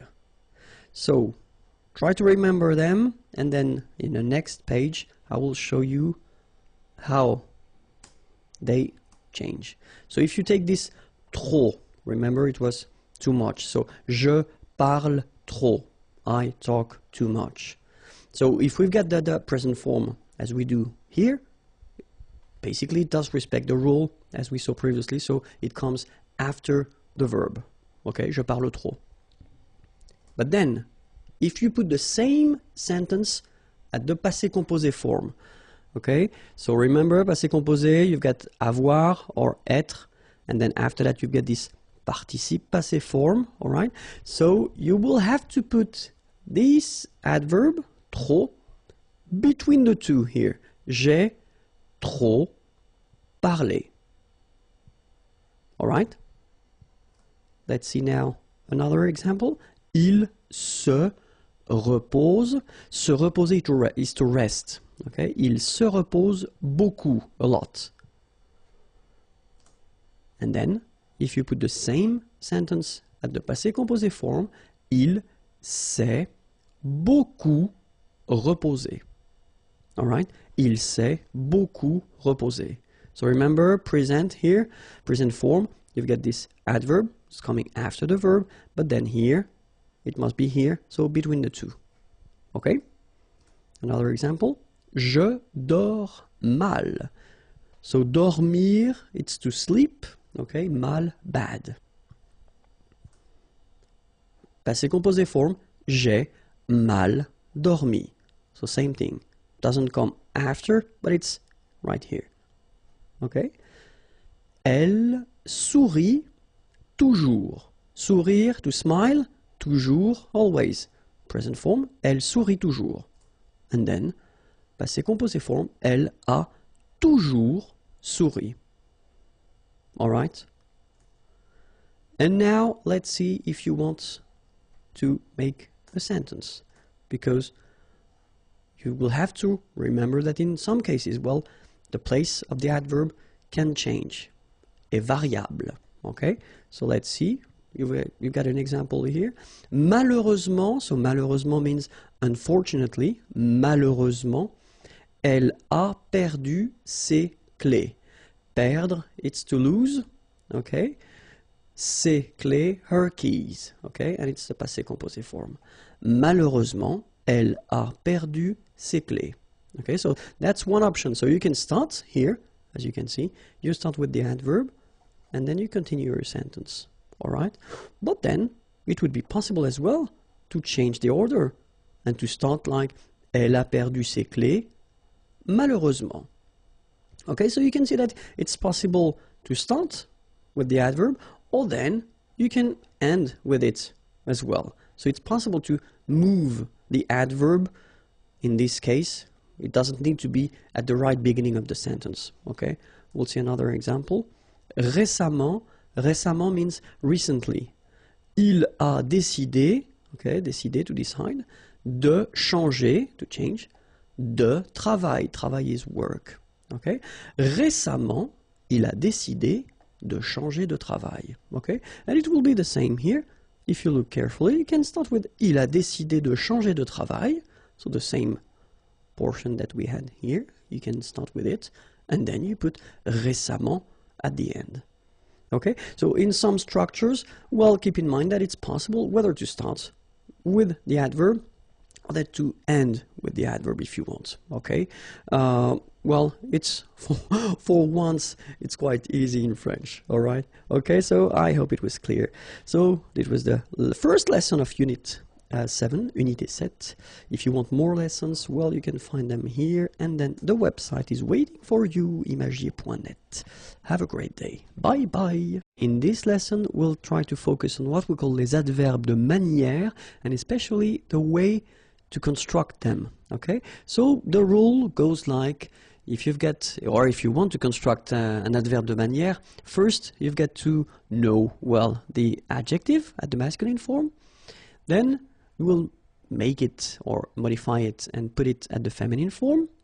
And after that, you will add M-E-N-T. And when you add this M-E-N-T at the end of your feminine form of the adjective, then you will get the adverb. Okay? So it sounds quite easy. It is not that difficult, okay? But then we'll have a look. So we'll take a first example, easy one. And this is parfait, okay? Parfait means perfect in English. Okay, it's not that far. So we've got here this adjective, and it's at the masculine form. If we put the same adjective at the feminine form, well, the rule normally, we saw that previously, goes like you put this final you add this final at the end of your adjective to get the feminine form. Of course, we've got some exceptions, but then that's the normal rule, okay? And so based on this form, as we saw, you just add M-E-N-T, and then you get your adverb parfaitement, okay? In English it would be perfectly, okay? So parfait, then parfaite, parfaitement. All right, so we'll see a few examples, and then the first one is franc. Okay, so in some cases they will be a bit strange because the feminine will not follow the rule that we saw, but then, I mean, I told you that in advance, you know, most of them follow this rule, but then, of course, we've got exceptions, okay? But then, so franc, franche, so it's the feminine forms, the adjective, and then franchement, you get the adverb here, okay? So for each adjective, I will put the English translation here at the beginning, all right? Doux, you don't pronounce the final X. Douce, feminine form. Doucement, adverb. Parfait, parfaite, parfaitement. Certain, certaine, certainement. Joyeux, joyeuse, joyeusement. All right, so let's repeat them one more time. Franc, franche, franchement. Doux, douce, doucement. Parfait, parfaite, parfaitement. Certain, certaine, certainement. Joyeux, joyeuse, joyeusement. Okay, let's continue the list. Heureux, heureuse, heureusement. Spécial, spécial, spécialement. Clair, clair, clairement. Vif, vive, vivement. Sportif, sportive, sportivement. Okay, you can read them one more time. Heureux, heureuse, heureusement. Spécial, spécial, spécialement. Clair, clair, clairement. Vif, vive, vivement. Sportif, sportive, sportivement. Okay, and then we can see some subgroups. Okay, so it does mean that here you will have the ending of your adjective at the masculine form, then here the ending of the adjective at the feminine form, and here you've got the ending of your adverb. So it takes back this ending here, accent grave RE, and then you add this MENT. Okay, so this subgroup follow the rule that if it ends with ER, then the feminine form will be accent grave, it goes like that, RE. Okay, so let's see a few examples now. Entier, entière, entièrement. Premier, première, premièrement. Dernier, dernière, dernièrement. Léger, légère, légèrement. Okay? One more time. Entier, entière, entièrement. Premier, première, premièrement. Dernier, dernière, dernièrement. Léger, légère, légèrement. Okay? And then second subgroup. So if it ends with ET, then it will go like accent grave, TE, and then for the adverb, accent grave, TE, and you add this MENT here. Okay? Let's see. Secret, secrète, secrètement. Because I tend to insist a little bit on it, just to make you hear the difference between the masculine. Secret, secrète.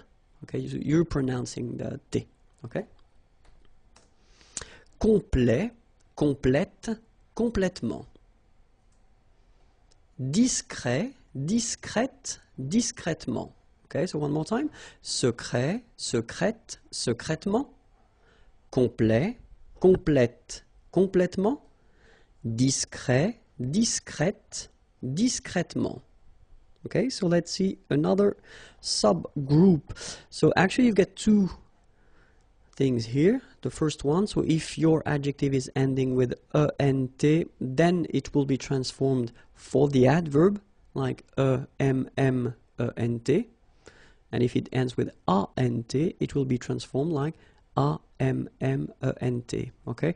But then I did put them in the same group because phonetically, and that's the important thing, phonetically you will pronounce them the same way. So you will pronounce amant, and here it will be the same, you will pronounce amant. Okay, so let's see how it goes. Patient,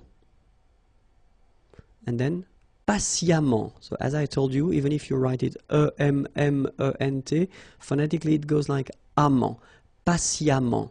All right. Récent, same rule. Récemment, récemment, récemment. Okay. Then suffisant, suffisamment. And the last example, élégant, élégamment. All right, so let's repeat them one more time. Patient, patiemment. Récent, récemment. Suffisant, suffisamment. Élégant, élégamment. Okay, and another subgroup, so if your adjective is ending with el, then feminine form of the adjective will be double L E, and then the adverb double L E M E N T. Okay. Réel, réellement. Okay, so remember when you get this here and then it's followed by two consonants and then they are the same consonant like here, the sound of the changes and it's open, it's e. So that's the reason why you've got this réel. Okay, réellement. All right, then manuel, manuel, manuellement. Annuel, annuel, annuellement. Naturel, naturel, naturellement. Okay, one more time. Réel, réel, réellement. Manuel, manuel, manuellement. Annuel, annuel, annuellement. Naturel, naturel, naturellement.